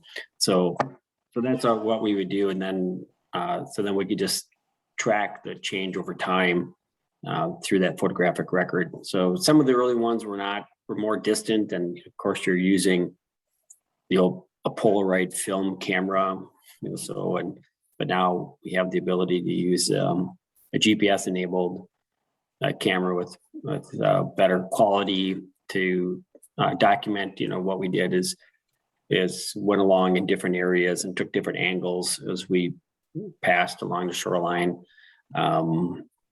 and so we have a record of Bone, Comfort, and Forest Lake. But I think to Manager Anderson's point is we have not done this. We've been only collecting both water quality data and in-lake conditions, such as using our CI biobase. We could look at the plant communities and things like that, but we have not gone around intentionally and taken photos of the shorelines of our smaller but yet important lakes within the district. So we have some photos, but we would not necessarily have gone out and taken them with intention of this is part of a summary report of the current condition of the shoreline in X lake, whether it be Shields, Keewatin, School, Birch, some of these other ones. Is that something that a drone would fit into to increase efficiency? Yes, it would. There were, we actually did that on Bone and Comfort. There was some concern by residents about privacy and things about doing that when we did it initially. I think some of the more rural ones, we could probably do that with, but it was also a matter of the licensure components have changed from the time that we did that. You now need to be, you need to have a special certification to fly a drone. So we could hire that out and it would be very, very efficient. And then you could do two things. You could take a video, so then you will have really good images across the whole spectrum of the shoreline. But then you could also then make another lap, and you can pre-program it too. So then you can go along and just snap them all. Yeah, we did the sunrise once, and I think we flew the whole thing like in 10 minutes. You know, it would have taken us a full day or more to tromp back, you know, just in one direction along it to try to look for a blockage. So, right. And so they're more widely used. It's, you know, as people become more acquainted with them, I'm sure there's probably multiple homeowners on each of the lakes that have drones and are probably flying them out and around, taking pictures of the lakes and things, you know, now from the 4 or 5 years that we did it last. But yes, we have that, and we do use that technology for other reasons to capture project areas. So we would definitely evaluate that for certain water bodies. The other is that I would look to, we've discussed just as an FYI, is doing that in the wintertime. So then you can look at thermal imaging to see if there are really illegal discharges from residences, you know, maybe gray water or septic or something like that. Because we know that not everyone has necessarily converted all their old systems, whether knowingly or unknowingly. But if we did those wintertime flights, we could see which areas we might want to discuss with the city or the county for further investigation. Okay.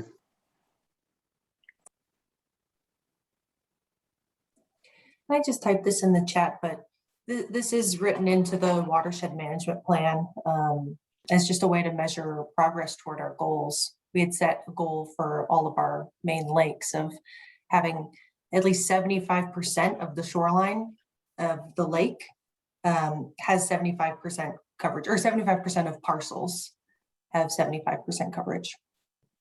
Okay. Okay, so what are we doing next now? Revenue. I thought we were going to go to the revenue chart. Okay.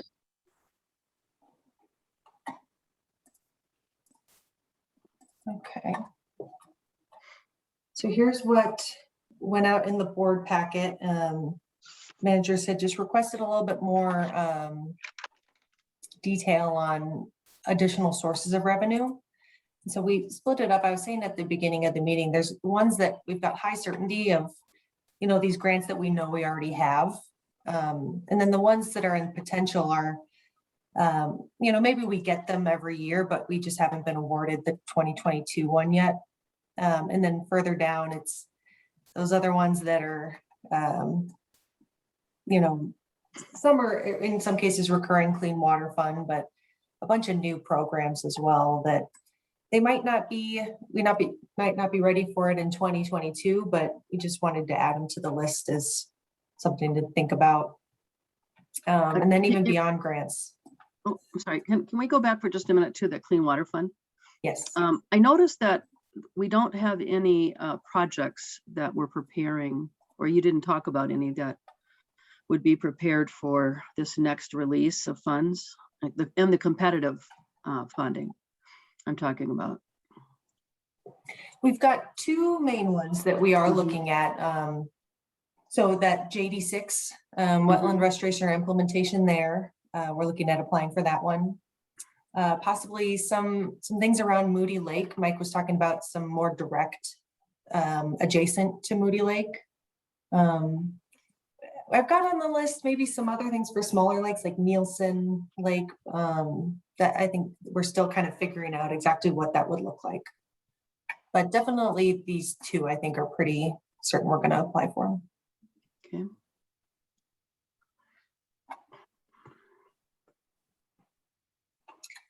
Um, And that would be applied this year and released next year, is what you're uh-huh. saying, yeah, okay. And then we'll be applying to several other grant programs that we've got identified. And then even beyond that, you know, obviously we've got the levy in there. I just wanted to reflect that. But then our watershed management plan outlines several other funding or financing sources, special assessments, other charges. Mike's talked about that sales tax that we'd have to go through the legislature, as Jackie mentioned. Yeah, those are some other options as well, and then working with partners.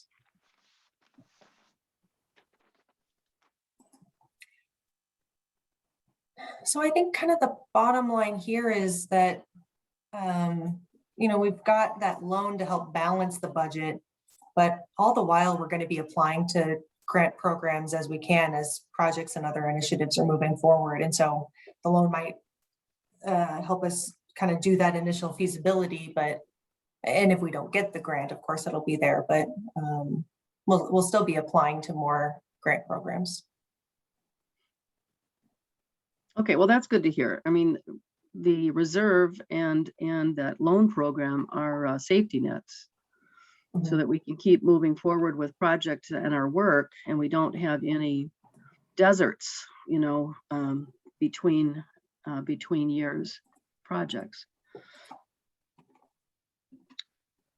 Okay. I don't have any other questions. Do you, Steve? Or anybody? I'm okay with this, yeah, that's fine. Okay. Oh, I guess, well, one other question. At one of the earlier meetings, we had talked about there was a firm or an engineering firm that specializes in grant expertise. I think it was, maybe it was Doug was the person, I don't know. Were we gonna touch base with him or just get some input from him on stuff that we may have been missed that we want to look at, or do we need to do that? We can. I will say that they had looked at that a little bit for us before, and then I know that Doug, he'll email me. He's emailed me a couple times since then with various programs that came across his radar. Said, Okay. "Oh, you might be interested in that." Okay, good. Yeah, There's also, oh, go ahead. well, there's also, aside from Houston, Mike had actually identified there's this organization called Access Philanthropy, and they specialize in getting organizations connected to like foundations and other nonprofits. So some grant programs, but things like we're aware of the Mortensen Foundation. We've applied to them before unsuccessfully, and we can keep going back, but there might be others out there that aren't even on our radar yet. And that's the kind of people that can help us get connected to people that have funding and want someone to do the work, and we have the work and want the funding. Okay, good. Well, we've got a lot of stuff listed here, so that's good. Yeah, I think the other idea, at least as I understood it, was that we not only get the help in identifying the grants, but help in writing the grants.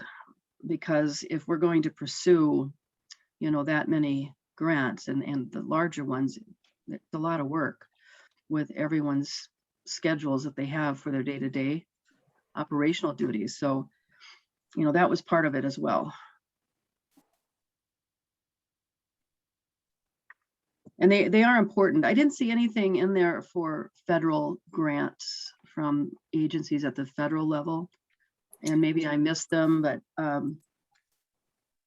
Doug should know more about those. I know we asked about that when he was doing his presentation to us, and I thought he said that he was connected with those at the ag department level, the EPA level. Mm-hmm. I will That would be note, important. yeah, we've got an NCRS grant, like the EQIP program built into there. And then our section 319 small watershed focus, that's coming through EPA, kind of administered by PCA, but through Yeah. EPA. Good. And that latter one, we've already been approved for, so we're Mhm. on track with that one. Okay, good. Yeah, we're expecting, it's still uncertain.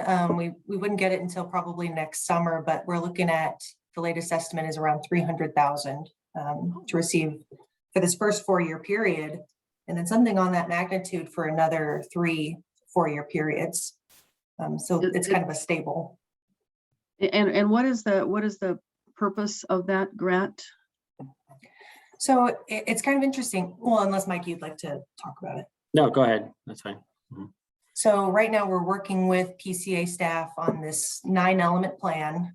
It's basically kind of a reflection of our watershed management plan and just saying kind of what we're talking about now. Here's a bunch of projects that we want to do. Here's how we are holistically and strategically going to get water bodies to state standards is really what they care about, where we're going to get beyond. Mhm. And so we make this big giant work plan with PCA, and it gets approved by EPA. They give us the funding, and then if it's in that work plan, whether it's, capital projects, like monitoring and staff time can go there. I think are just a few things. It can cover a lot of different things, but just water quality focused. Yeah. Then we can, if it's in the work plan, we can use the funding for it. And it's Wonderful. on a reimbursement basis. So we spend it and we can Mhm. just request payments anytime. Yeah. Yep. Another reason for the reserve dollars is to make sure that we have enough to take advantage of those reimbursement type Mhm. loans or grants. Thank you. Okay, so I pulled up that budget sheet. I can make it work. I'll do 2 screens here. I think we're ready for that, aren't we, Steve? In your mind, do you have something else you want to talk about? The only other comment I want to make before we get into that is that staff had prepared all the projects from the last 10-year plan that had not been completed.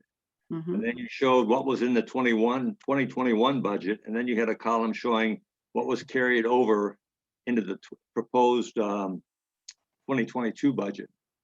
And I went through those, and some of them are listed as being planned or in progress, but I didn't see any dollars in the budget to cover them. So I guess I'm just asking Emily, maybe you want to go through that sheet and cross-reference it. That's it right there. Cross-reference it against the budget sheet. And maybe I missed it or something, or maybe it's in a different section. One of them was in a different section. It was in the stream section and not in the lake section. But I had like 6 or 7 or 8 that weren't funded that I could find. So you just may want to do that. And in fact, maybe you want to just put the dollars behind them when you find them. So we have it on that sheet. But or I can just tell you the ones that I think are missed later on. I can send you a note, whatever, if you want to do, Emily. Yeah, that sounds good. If you could tell me which ones you think are missed, because, and again, some of them planned, but not necessarily planned for 2022. Okay, that might be the issue then. So proposed 2022, or just that short list of remaining projects to achieve goals. Okay.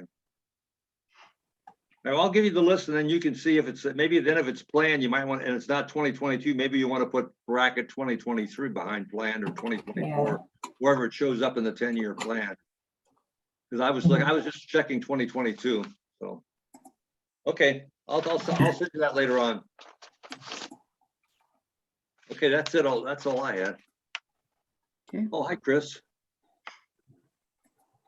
And Anderson, I wanted to note on that last document too, that the district, I know there was a comment during our mod discussion yesterday on the education committee, sort of a maybe not so positive experience with PRAPs, but I think from our perspective, the performance review and assessment program has been very positive, and we've used that both that structure, the document that we had to go through, and others to really benefit the district. So again, our perspective, I think, is maybe a little bit different than what I heard yesterday, and that is an example right there of why I think it is positive. Well, then you and staff can be speakers at the annual convention then. Sounds good. All right.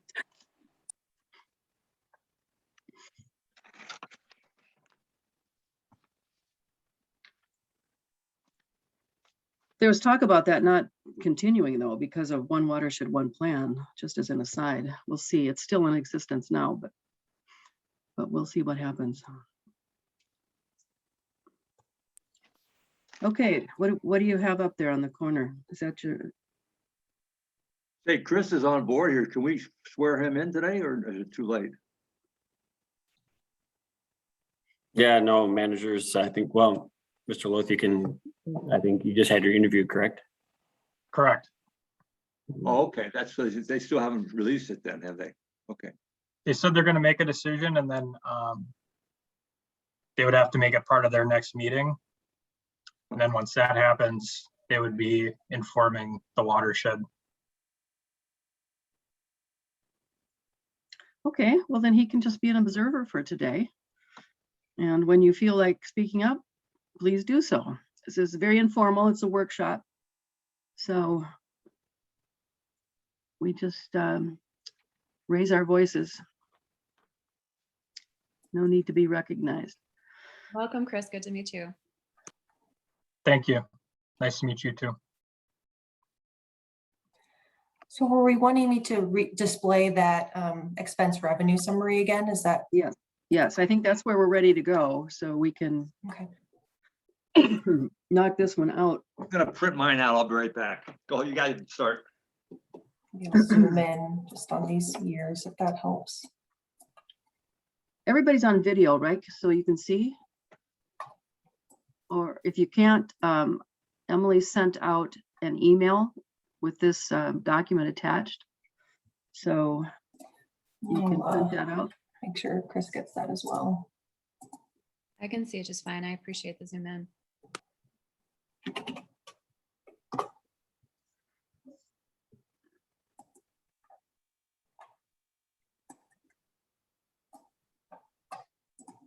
So maybe I'll just recap it too, especially for Chris's benefit. So we're looking at 2022 total expense budget. We had brought it up to $4.1 million. And kind of here's the breakdown between the categories, but really bottom line 4.1. Having a levy, increasing that by 5% to get to 1.5 million. And we can talk about the market values and tax capacity in a little bit too. Just kind of a conservative grant estimate of 374,000. And we talked about earlier how staff is going to continually go out for more grants.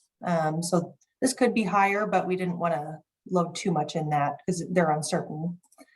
Other partners, I mean, that's relatively stable. It kind of depends on expenses, but it's a lot of the AIS program, permit fees, things like that. I'm just going to skip down here to the financing portion, which is having this zero interest clean water partnership loan. And so basically the direction that we're kind of getting at this point is probably applying for another loan. We have one right now. We're about to spend it up. And so that'll be finished. We'll start repayments on it. It'll be about 150,000 a year.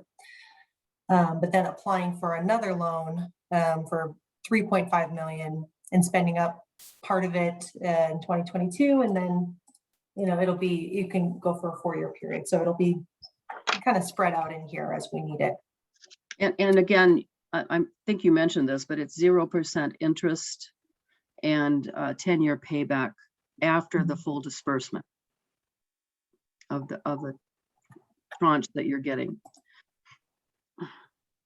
So with those revenues, that gets us to 3.8 million, 246,000 below what expenses are.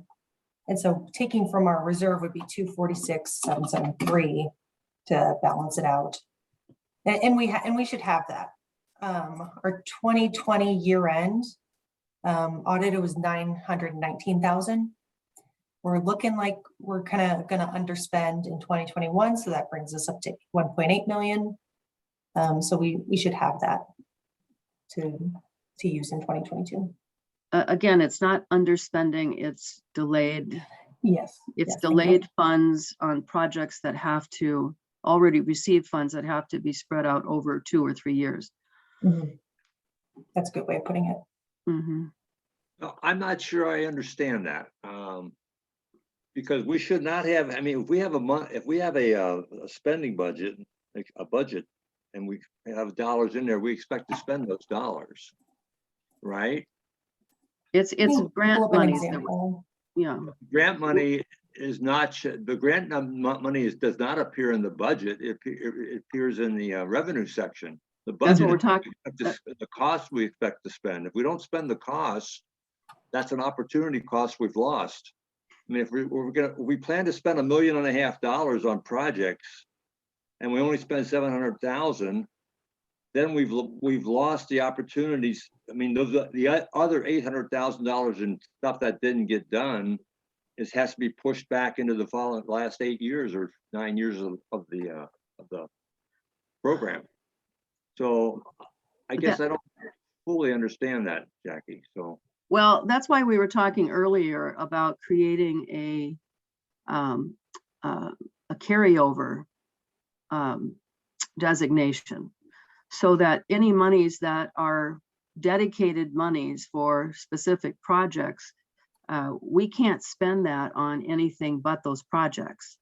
And right now they're just lumped together in that reserve fund at the end of the year, and it really should be broken out. We do see that breakout on the financial documents on a month-to-month basis, but we don't see that in our budget, and we really should.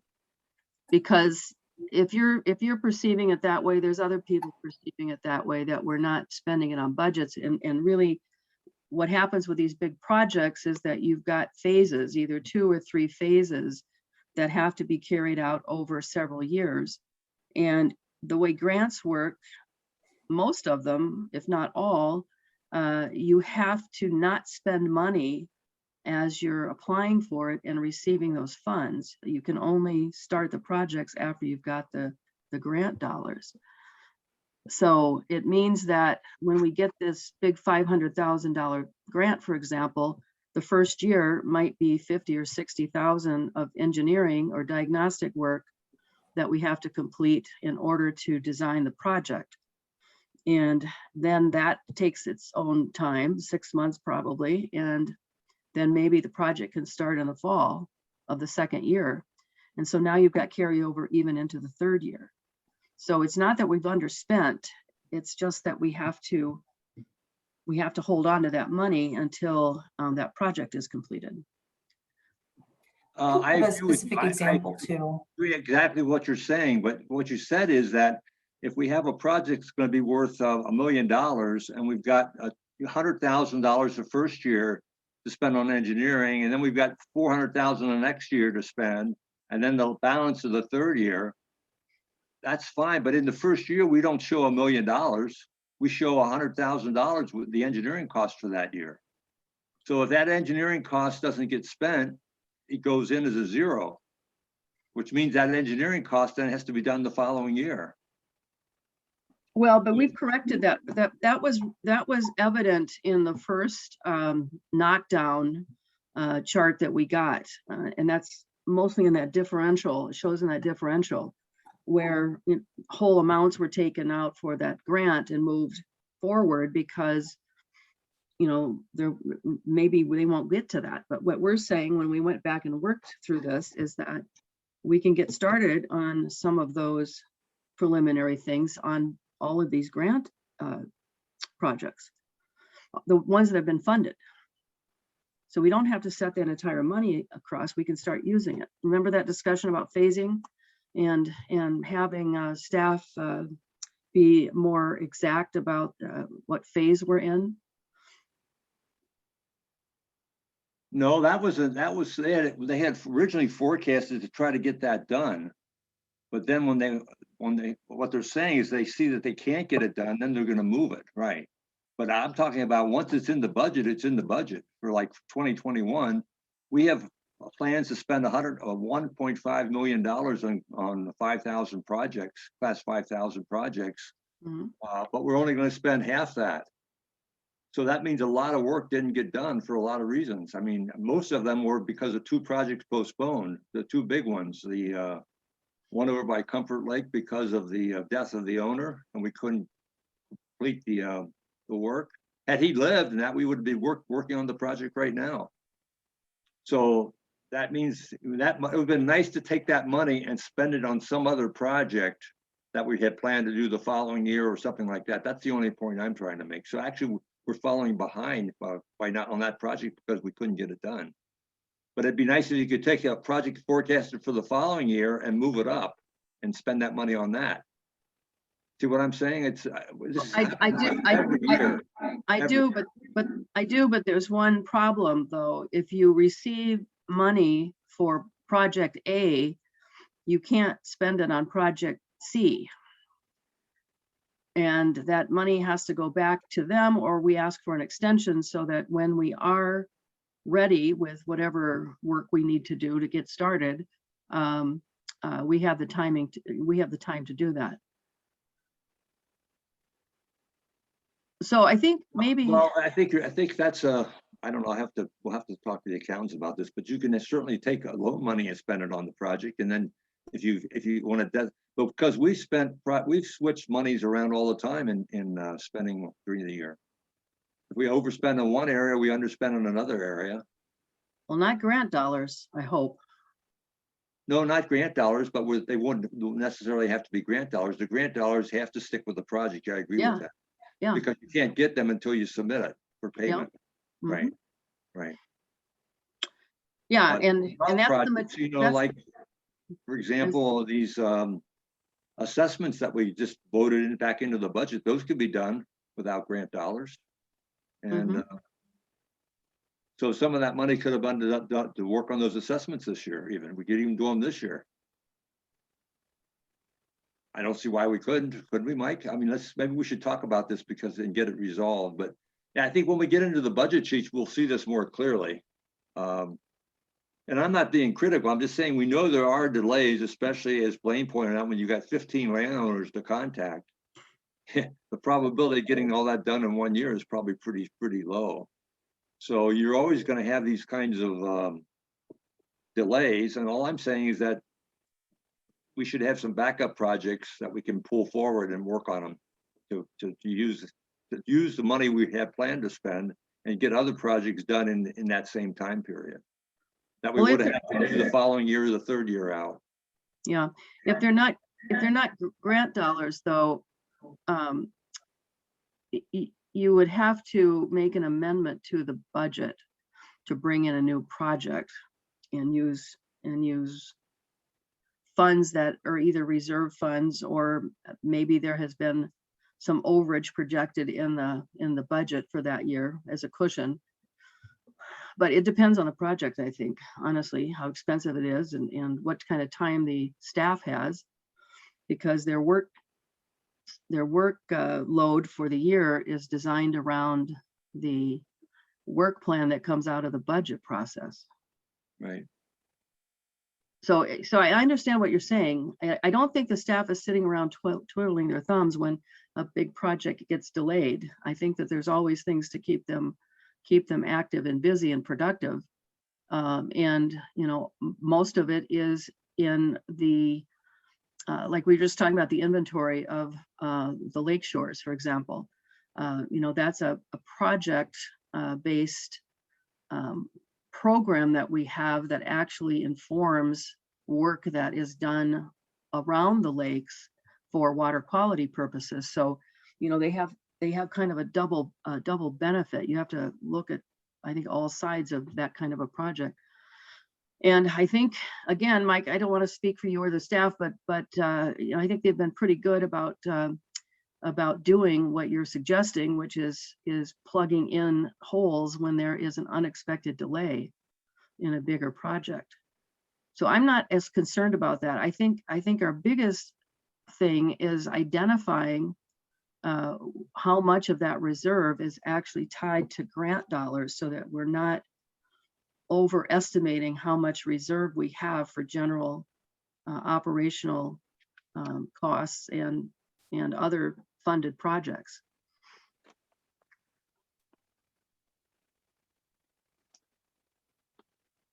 Well, I guess the other suggestion I would make then is that we'd have an appendix to the budget of projects that we could spend money on if we have money that's available. Because, I mean, if you look at the last 2 years,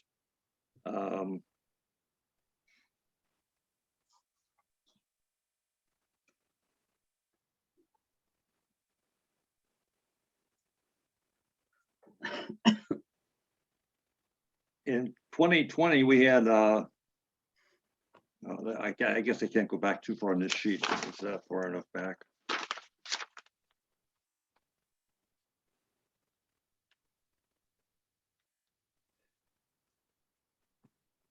But anyway, as I mentioned before, last year we had a $1.4 million project, almost 1.5 million for projects, and we ended up estimating this year to spend 700,000. So I guess we should try to at least have a formal list that, as you suggest, that we can spend money on those projects without having any grant monies attached to it, and have those plugged in.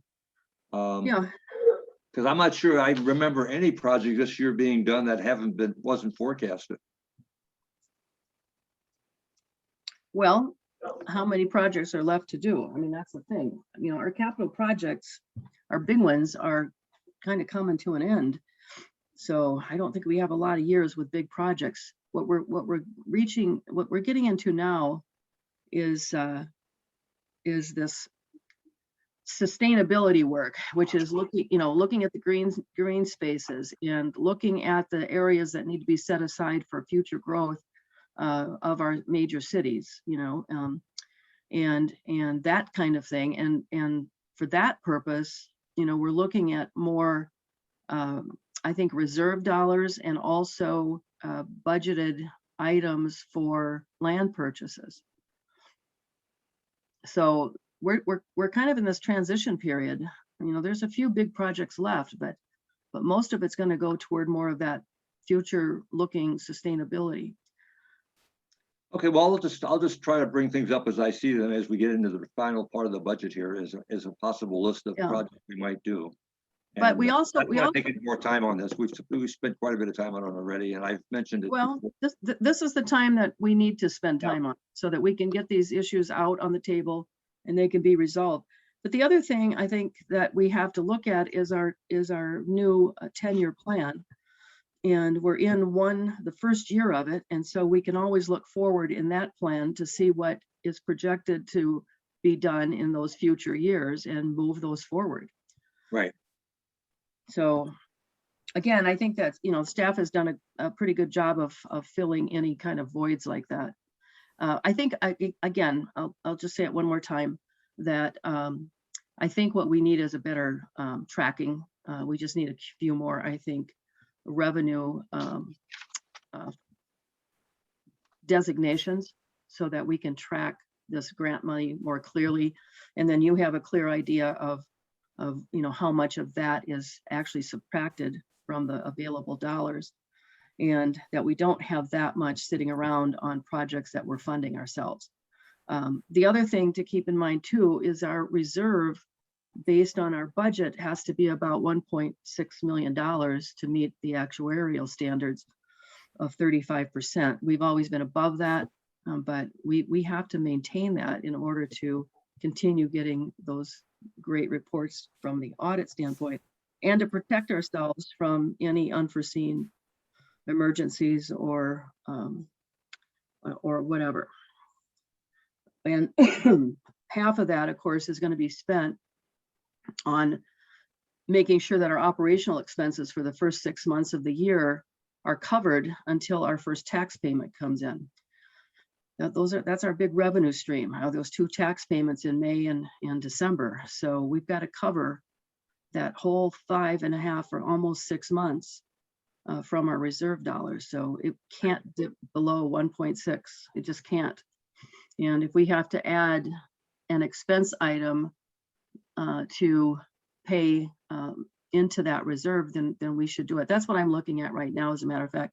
And if you can go back to the revenue and budget chart, are you finished with that? Oops, are you finished with that other report, Steve? Yes. Okay. Yes. I'll send that. Okay. All right. So if we come back here again to 2022, total budget, we've got revenue of 4.1, and we've got expenses exactly matching that. And the revenue again is relying on 1.8 million in the clean water program loan, and also 1.5 in tax levy, which, as stated, is 5% higher than last year. And then we've got some, smaller things coming in from grants is probably underrepresented there, but it's a safe, conservative number. And then carryover from the reserve fund, it's proposed to take out 200 and almost 50,000 to meet our revenue needs. And that's going to leave us, let's go back to that reserve. That's what I wanted to look at. Where are we at the end of the year? 1.5? At the end of 2022. Okay. And how much of that is grant dollars? I couldn't tell you off the top of my head, but we do that calculation for the audit. So Okay. we definitely are keeping track of, this money is set aside. It just Right. doesn't show up good here. So I can Yeah. put something together for that. Well, going back to our work schedule that we just went through, it looked like we had about, maybe, I want to say close to $1 million in grant funds that are being pushed forward that we have. That might be a little high, but we've got 485,000 Little Comfort, another 123,600. A little bit is being kept out, 5,000, but the bulk of that, let's just say it's 600,000, is going to be part of that carryover. And if that's captured in the reserve, then we have to take that out of available dollars.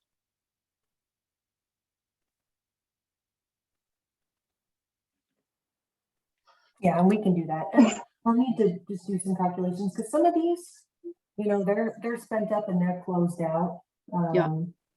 But then, yeah, some of these other ones, and they're really big ones, the Clean Water Fund. Yeah. We got 177,000, we got 85,000 for these two latest ones. Mhm. We're not going to spend that this year. Okay.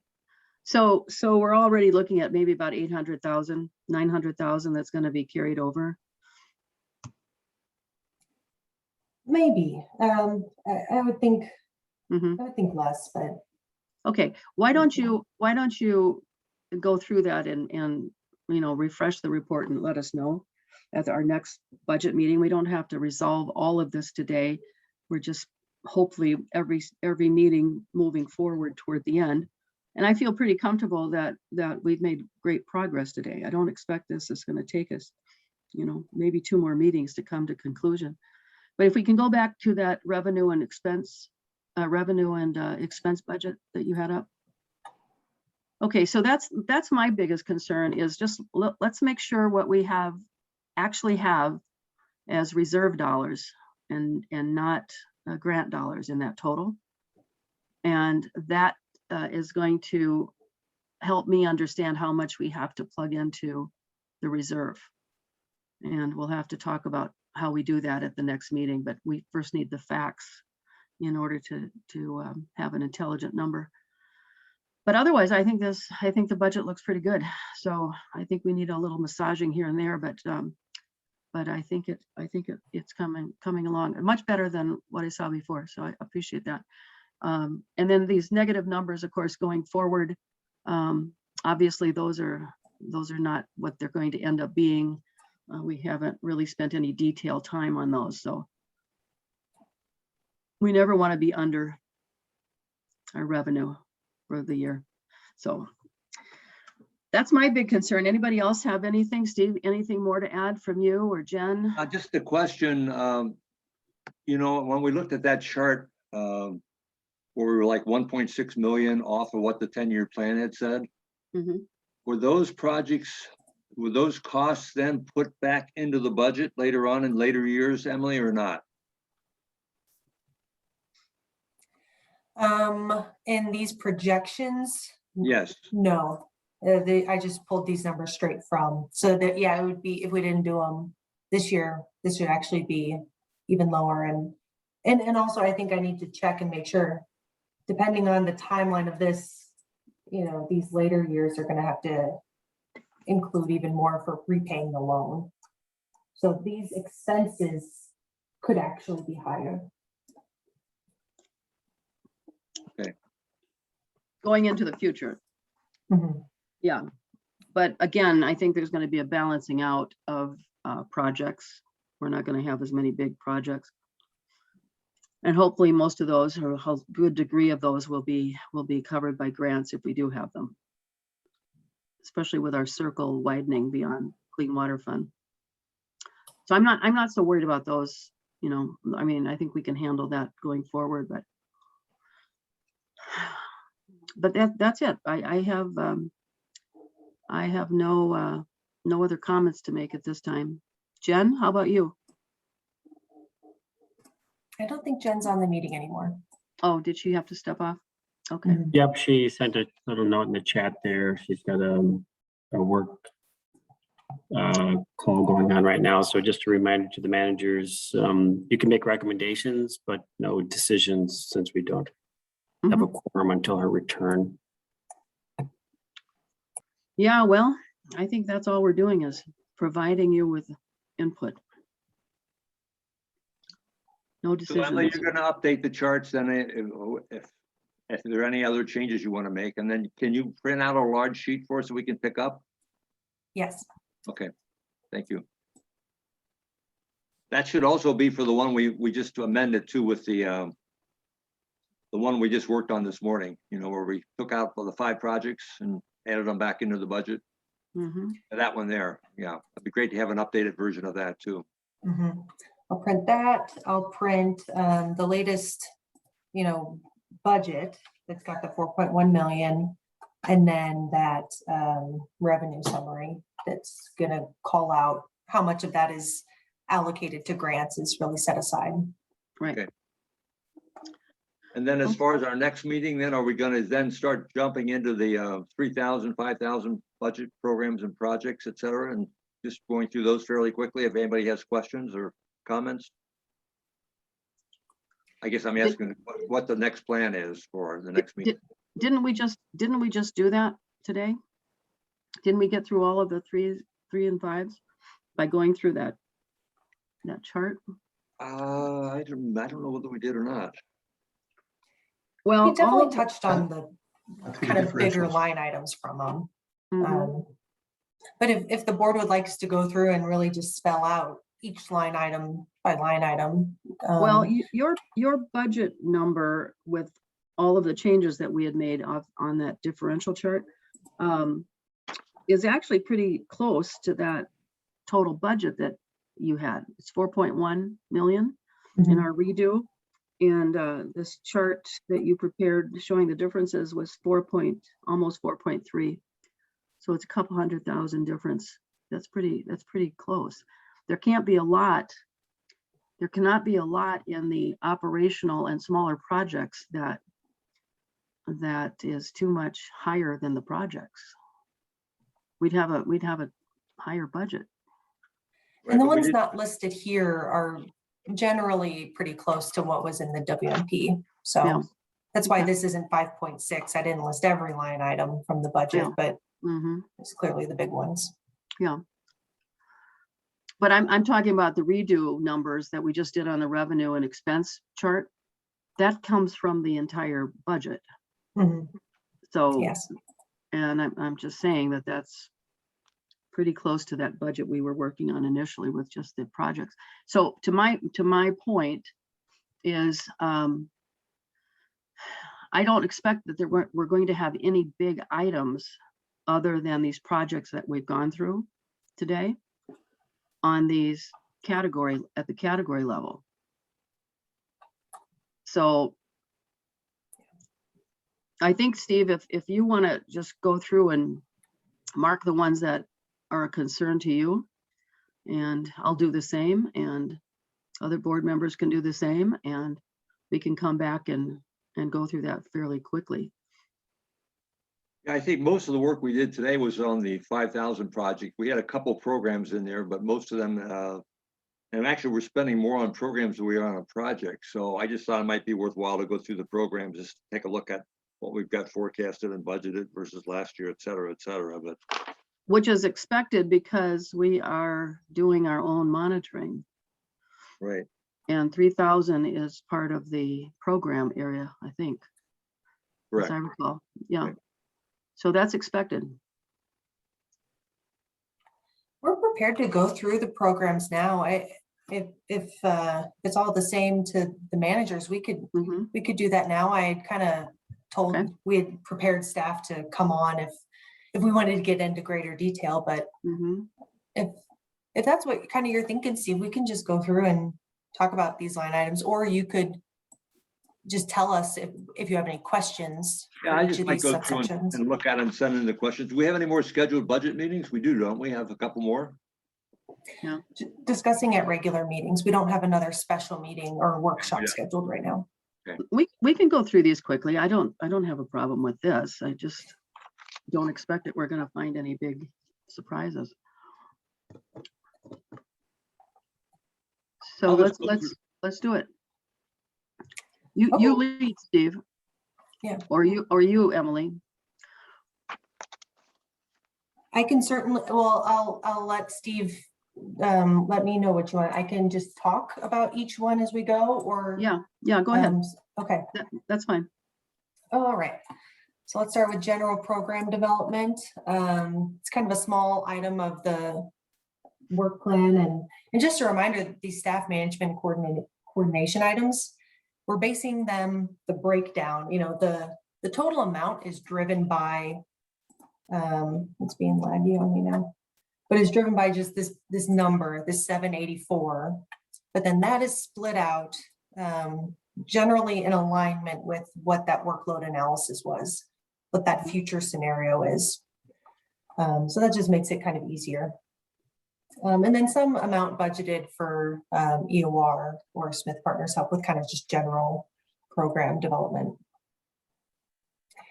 So the next item, so kind of cross-referencing with what's in the watershed management plan, we had recommended a rule implementation review, doing those every 5 years or so.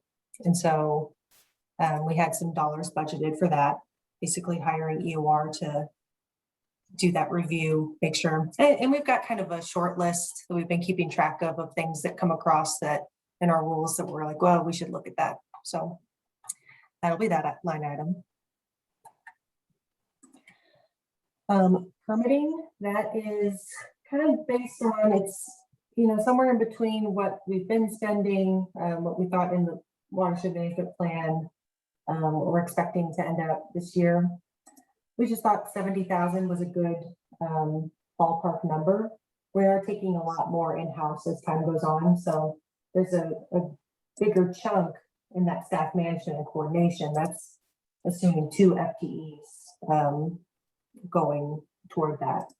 And then some EOR and Smith Partners time. Thinking probably half of that is covered by the permit deposits themselves. So when you're actually reviewing a specific permit, you're charging it to that permit deposit rather than it going to the levy. And then just some additional dollars for the volume banking and wetland banking program. These are really staff-led, but we had put some dollars in the watershed management plan just for some consultant help, and that's where we would code those expenses to.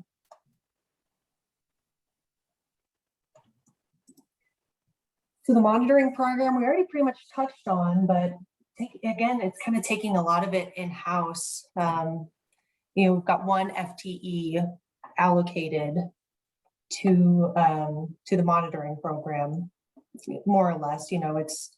That's just the general estimate, and then hiring out some things for EOR to do, and then having some dollars for equipment and lab costs and things like that. But can really do a lot in-house. Cost share program. Just a question on the ongoing monitoring, ongoing initiatives, the second item in the monitoring area, it Mhm. drops from 136,000 last year, estimated this year, down to 10,000 next year. That's a good point. And that's just because in the 2021 budget, we didn't have these other line items broken out in the plan. Okay, So 2022 is now based on the new watershed management plan, and it has specific line items for all those things. okay, and we've shown $90,000 for stream monitoring. Yes.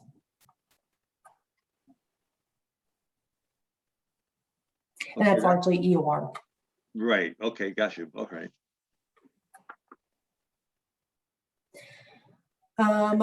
Non-point source pollution abatement or cost share program, kind of a lot of keeping in time with recent years. And then the residential landowner grant, in the past few years, the board has had that just be that plant grant program. Give a landowner $500, up to $500 reimbursement for plants. We've got some existing agricultural cost share contracts, and then probably looking to maybe do some more. And that would be outside of these Moody and Bone Lake ones that we've already got a grant for. And kind of a new big ticket item is this commercial community. Historically, it's been kind of zero, but the board had made that motion to allocate $75,000 for that commercial community program. And that's to highlight one of the components, the subcomponents of that commercial community grant that people didn't know about, and that is lakes and working with the lake associations, just for our new people to understand. Mhm. Okay. And then finally, the other kind of leg of our cost share program is that municipal element that's just aimed for cities, counties, going above and beyond.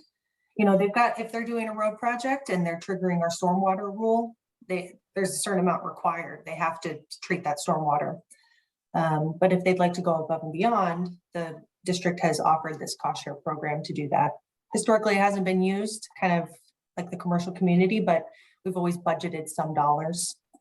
And in the past, we've also said can fund for reserve, but we're putting that in there, and it could potentially seek some grants for that as well. Education and outreach, a lot of kind of ongoing, got that MREP contract, which I think Mike had actually sent out an email for. I'm not sure if we want to get into detail today about kind of what the district wants to pay for that MREP contract. Mike, are you still there? Do you want to discuss that in more detail right now? You might have had to take a call or something. I can speak. No. Yeah, go ahead. Okay. Mhm. No, go ahead. You're here. Go ahead. Well, just between, well, with that contract, it's currently set up as a 3-year contract, and I've kind of made note of this to the board, at least those Manager Schmaltz and Manager Anderson that are been involved with the Lower St. Croix piece, is that now citizens of Forest Lake are paying through 4 different entities for the same service, whereas others within the Lower St. Croix are only paying once. So it's a really a highly disproportional funding mechanism for residents in a certain area. A lot of the communications are broad in their scope rather than being really targeted for the Comfort Lake Forest Lake Watershed District, that in my observation. And then also just there's certain things like I was just reviewing it again with Emily, and I didn't realize that the language for the contract even set up for the funding says county or SWCD, not both. So in Washington County, the WCD does not contribute to any of the funding for the MREP, but yet they get all the, they get all the public relations part of it from Angie. So, so there's just a variety of elements I think that we've discussed about this piece, and given now that we've now made some changes to our staffing, formally adopted through our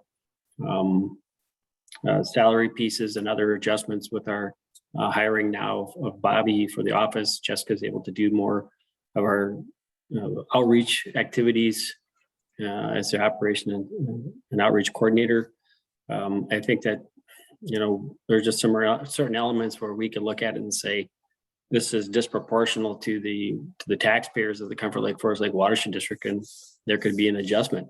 Or we just simply say, it's being funded through the Lower St. Croix and we're paying for that. So, but right now it's the city of Forest Lake, in the county, the Watershed District and the Lower St. Croix. So, and if the WCD was paying for something, they would have, I guess, depending on where they were getting their money from, that would have been a fifth entity, but currently there's 4. So never mind then that some of them you can see are really quite low, even on their partnerships side. All of Washington County is less than what we pay, which again, I think in the early years it made sense because there were so few partners and there was intended to be a water resource education program. But I think that just like many things, it's evolved and it's time, at least I would recommend it, a change in the way we fund it to at least help fund some of our own coordinated efforts more locally.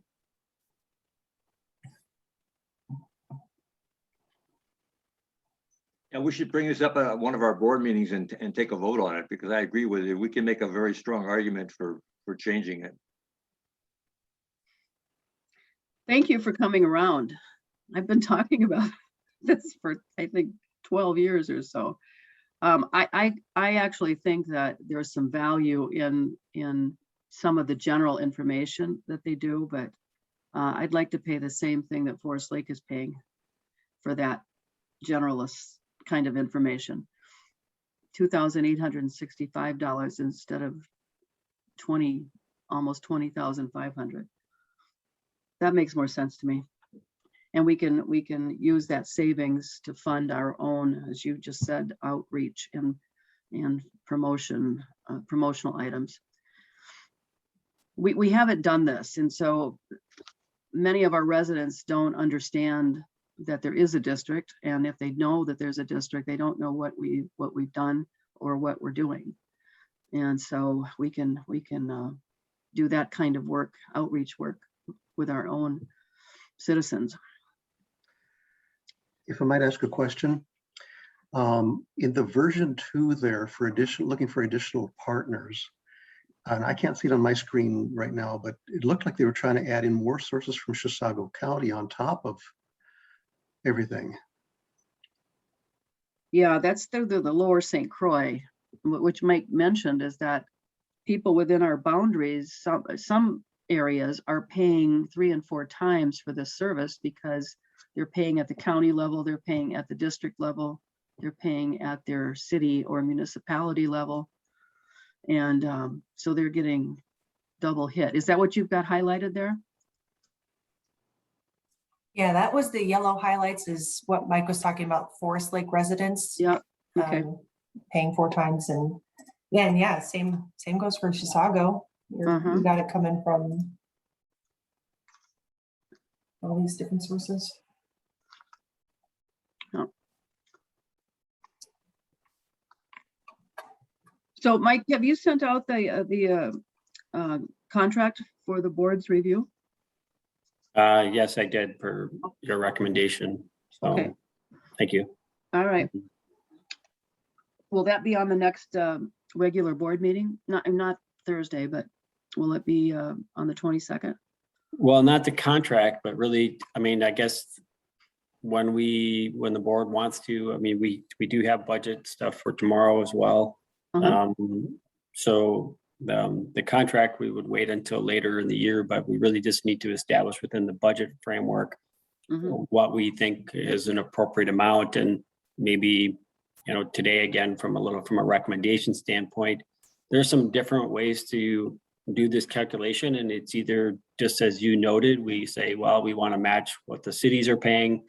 Wyoming was obviously a lot less, but then, well, considerably from even Forest Lake, but at the same time, you could kind of make the argument that if there was some level of, if this is general outreach for the communities as a whole, we could look at what our population is for the district and say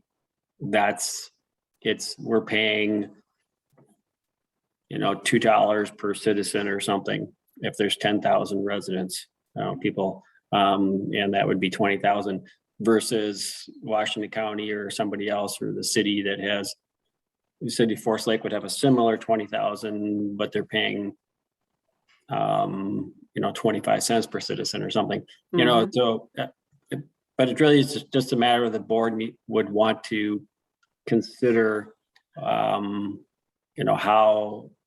how we would want to structure the proposed change and In the budget, okay. Correct. Yep. And Okay. then what would be, obviously we would there would be some questioning by some of our partners as to why we would reduce this. And we're saying, no, we're not reducing our education effort. We're shifting to get more focused pieces because really MREP, you could argue, is now even broader since it's now gone across the whole lower St. Croix. And I mean, the vast majority of what I see from Angie Hong has been at, her blog and general articles, and those are all nice. Again, they do general education, they help with people.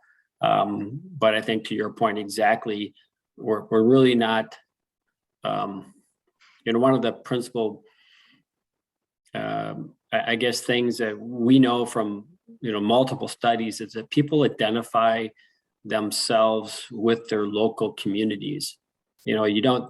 Rarely does somebody say, I'm from Washington County. If somebody says where you're from, you say you're from, Forest Lake or Wyoming or something. So to that piece, we want to also identify, help people recognize that there's a watershed district and we are here to provide a service to the community and be able to tell our story.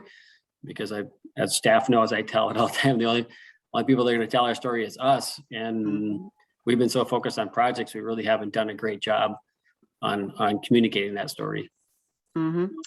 Well, I would recommend that we take the $2,865 as our new payment, and the balance of the remainder of what we have been paying is shifted into our own outreach and education area.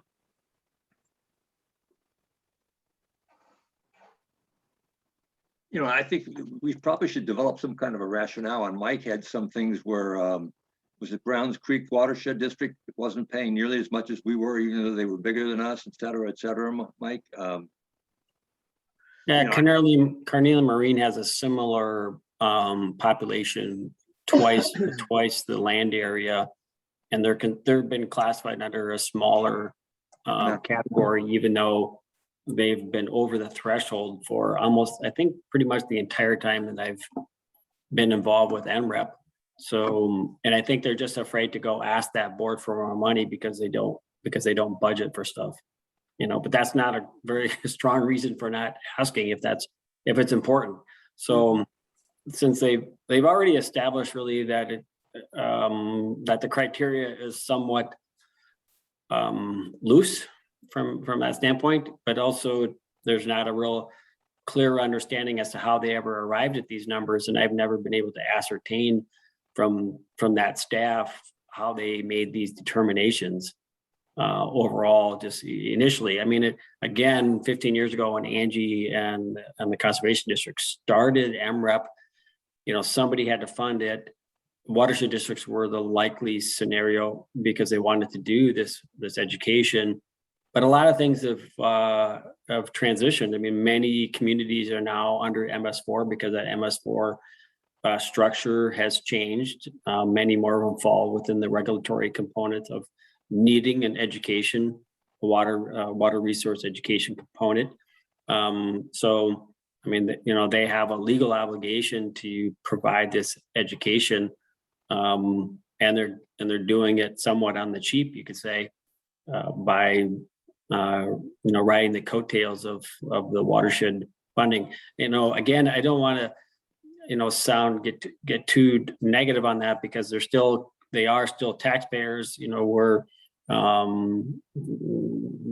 many times I feel like I communicate that, they don't know the difference between a lot of these programs. As we all know, it's a lot of alphabet soup. But at the same time, it's our obligation to really serve our own community members as best we feel we can. And it doesn't seem proportional at this point in terms of the value that we're getting. Well, I think we've made a value statement on the program for us by taking this new action. That feeder information, that general information is helpful, but we should be using that as a starting point for working into our own story about projects and programs that we've got going. So I'm very comfortable with this switch. Steve, you're on board? I'm not sure what they do for Forest Lake myself right now. They don't do much, so I just like we should have some kind of a logic behind it. And maybe that's good enough, but saying we want to take it inside. But if everybody else follows the same route, then they're really going to be hurting. There won't be any effort at all put out. So, we do get a lot of coverage up here. Every week she's got in the paper, something in the paper now, which is a lot better than it used to be. But we can try it for a year and see what happens. Yeah, I think try to be more specific on our own projects and that here in town is what you're recommending with Jessica doing that. Is that correct? That's correct, right? A lot of the general education pieces are fine, so I think that, my recommendation would not be to, to bring it down to zero, but, reconsider that higher level amount. And I've communicated to them before that, well, we should be at the same level as Carmar, but there's been no, I guess they just like, well, if you're willing to pay this. And I think the board even considered making that adjustment in the last contract period. And then through some dialogue came back and fully funded it. So, again, there is that value from a general education, but sometimes if you really look at some of them, research pieces about communicating, effecting change of citizens, a lot of that stuff kind of is singing to the choir, so to speak, versus trying to work on education pieces that really change people's attitudes about the way they interact with the environment around them. So well, I like the argument that you brought forth in terms of saying that showing what the citizens pay here, with those 5 yellow bars, and then also saying then that therefore we're going to pay what Carmar pays, basically cut it in half and see how that goes this year. Then we should continue to get the same kind of service level, but I don't think we've saved quite a bit of money in terms of going forward. Well, we'll just bring it back to the board for further discussion, and staff will consider what my typical approach would be that I'll bring to the board 3 options and 1 recommendation, and then the board can consider that.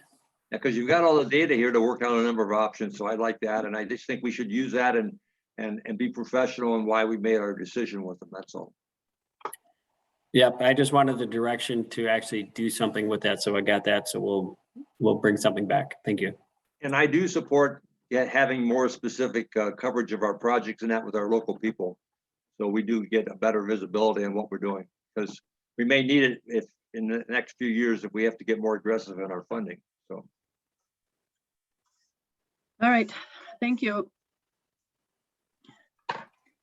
Okay, so that's kind of those ongoing expenses. And then some new expenses would be this website redesign and kind of rebranding effort. It's sort of been on our radar for a while, but really now that we have this additional staff capacity to really look at it a bit more and have some probably workshops with the board and hire an outside designer to come in and put together some options for just updating our kind of branding and image and all that. Where is that? It's that new expenses. Okay, for but 2022. under ongoing initiatives? Oh, yes. Oh, yeah, okay, thank you. And then kind of the plan outlines 2 specific line items under education and outreach. That standard project signage, which we've got the bare minimum. We've got signage for our clean water fund projects as required. But then it's this bigger effort to, once we've done that rebranding, if we've got a new logo and everything, put out more signs, just explaining to people about our projects. Like at the Shields Lake Park, have something there as well. So just getting that design in line for it. You know, our signage along the wetlands along, where I live here has gone over pretty well, and I think it's been pretty effective. I thought we were going to try to put in some permanent signs. I don't know whether we want to do that right away or after the street gets redone. Do we have any money for that, or would that be next year? That's actually in progress, so it's fairly nominal in cost. So we're coordinating with the city we're going to look at 2 different types of signs. One would be the ordinance piece, and the other one would be education, and alternate them. And then work with the city will install the signs if we buy them. So that'll be a big impact, I think. Thank you. And then the final one is just kind of that ongoing paying into the Chisago County Children's Water Festival, and then some additional funds for other like school outreach events, supplies for those kind of things. Okay, moving on to interagency communication. A lot of it is kind of that staff led, but really the big ticket item is this modeling. We're continuing the H&H model update, and kind of, I think in the last leg of that, you might recall we did the Comfort Lake Management District, and then the Bone Lake Management District. And then we've done, and I say EOR has done little pieces of Forest Lake, but really just kind of finishing out that area in Little Comfort Lake as well.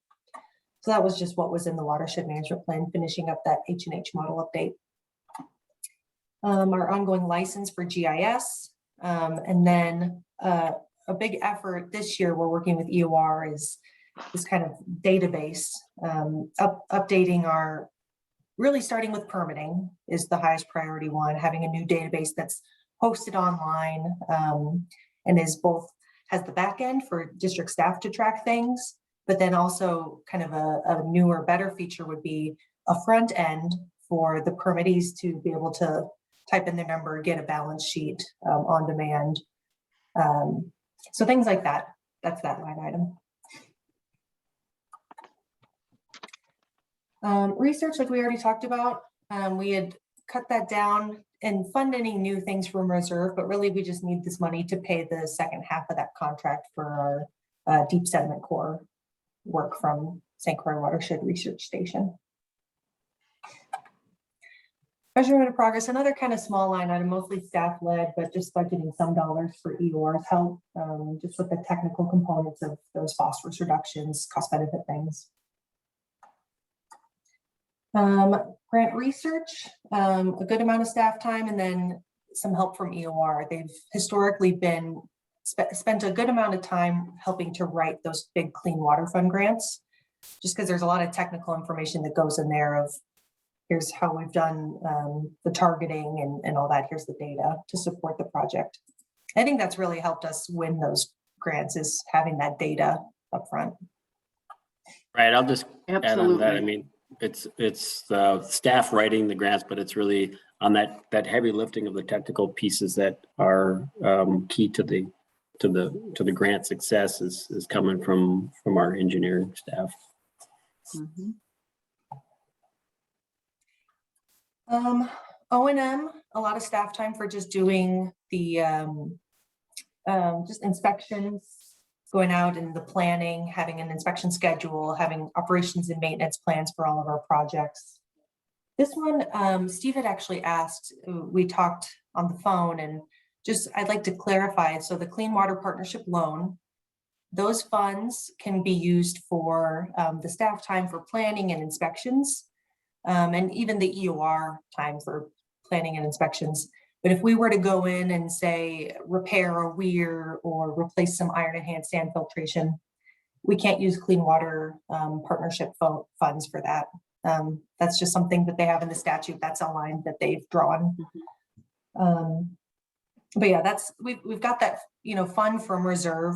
They budgeted it out in the watershed management plan, but it's hard to plan for unplanned major maintenance. So it's kind of a fund from reserve thing.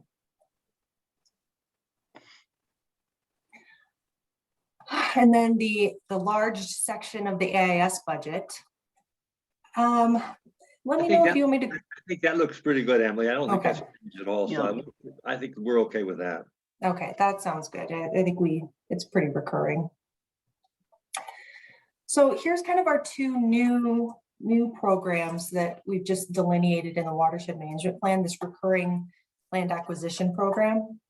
And this one, we put sort of a placeholder of 100,000, but really you never know exactly what it's going to cost. It could be closer to $1 million. But I think the takeaway is what we could do is use this Clean Water Partnership loan to fund that work in the meantime, and then get a grant from whether it's the DNR or Outdoor Legacy Fund. We could get some acquisition grant covered, basically. And then the final program is this watershed planning and resiliency. A lot of this staff is already kind of doing, but just it's calling it out specifically in the plan, just that general planning work, and then looking with a focus toward resiliency and climate change. We've been working with EOR on that vulnerability assessment, and should be kind of wrapping that up this year, wrapping the watershed management plan up this year. And then just some EOR help with wrapping the vulnerability assessment up in 2022, and then having this emergency response plan. These are detailed in the watershed management plan. So that brings our program budget to 1.3 million, and it's really kind of a big swing factor. It could be a lot higher or lower just based on however the land acquisition shakes out. If we find something that we want to go after and we can get a grant for it, then that could really jump this number up. Mhm. Okay, very Any good. questions on programs? Looks good. Not for me. Okay. And like we mentioned, yeah, we've really gone through the big ticket project items just through that list. Right. Do you have any questions on projects, or is there anything you want to cover on that section? I think we're good. Can you go down a little bit toward the end? Just, we haven't made any significant changes on these, I don't think. Okay, no, this looks good. Mhm. That's another one. It's really, with these big ticket projects, these big $500,000 projects, it can cause such a big swing on the total. But we know we're moving forward on those. Right. Okay. All right. Well, yeah, 4.1 million what we're at. I'm going to work on those documents and get those printed off, and I'll send out an email when they're printed and ready for pickup at the office, and I'll email out the PDFs and the workbooks too, if you like looking at it in Excel. Yep, thank you. Great. Appreciate that. And then we'll Anything definitely revisit MREP, but I'm not sure if there's anything for tomorrow's board meeting that we really need to Mhm. urgently revisit. Is that everyone else's understanding? That's mine. Okay. I don't think we're going to be ready until we get the additional information that came out of today's meeting. Mhm. So I'm sure that's going to be a while. You're scheduling time on the 22nd for the Mhm. budget as well? Okay, that's good. All right. I think it went well today. So thank you. for your work and Looks getting good. all that material today that helped us get through this. So, Appreciate it. Madam Vice President, just looking at tomorrow's board packet, I think the only action that we would have would be the oath of office for Mr. Toes. Okay. Then if we're not going to do any other budget pieces, so That's we'll just all? need, That's our that whole would- agenda? right, because we would have election of officers, but probably going to wait now until Mr. Loth is on board as a board member. So that would probably be the second regular meeting in July.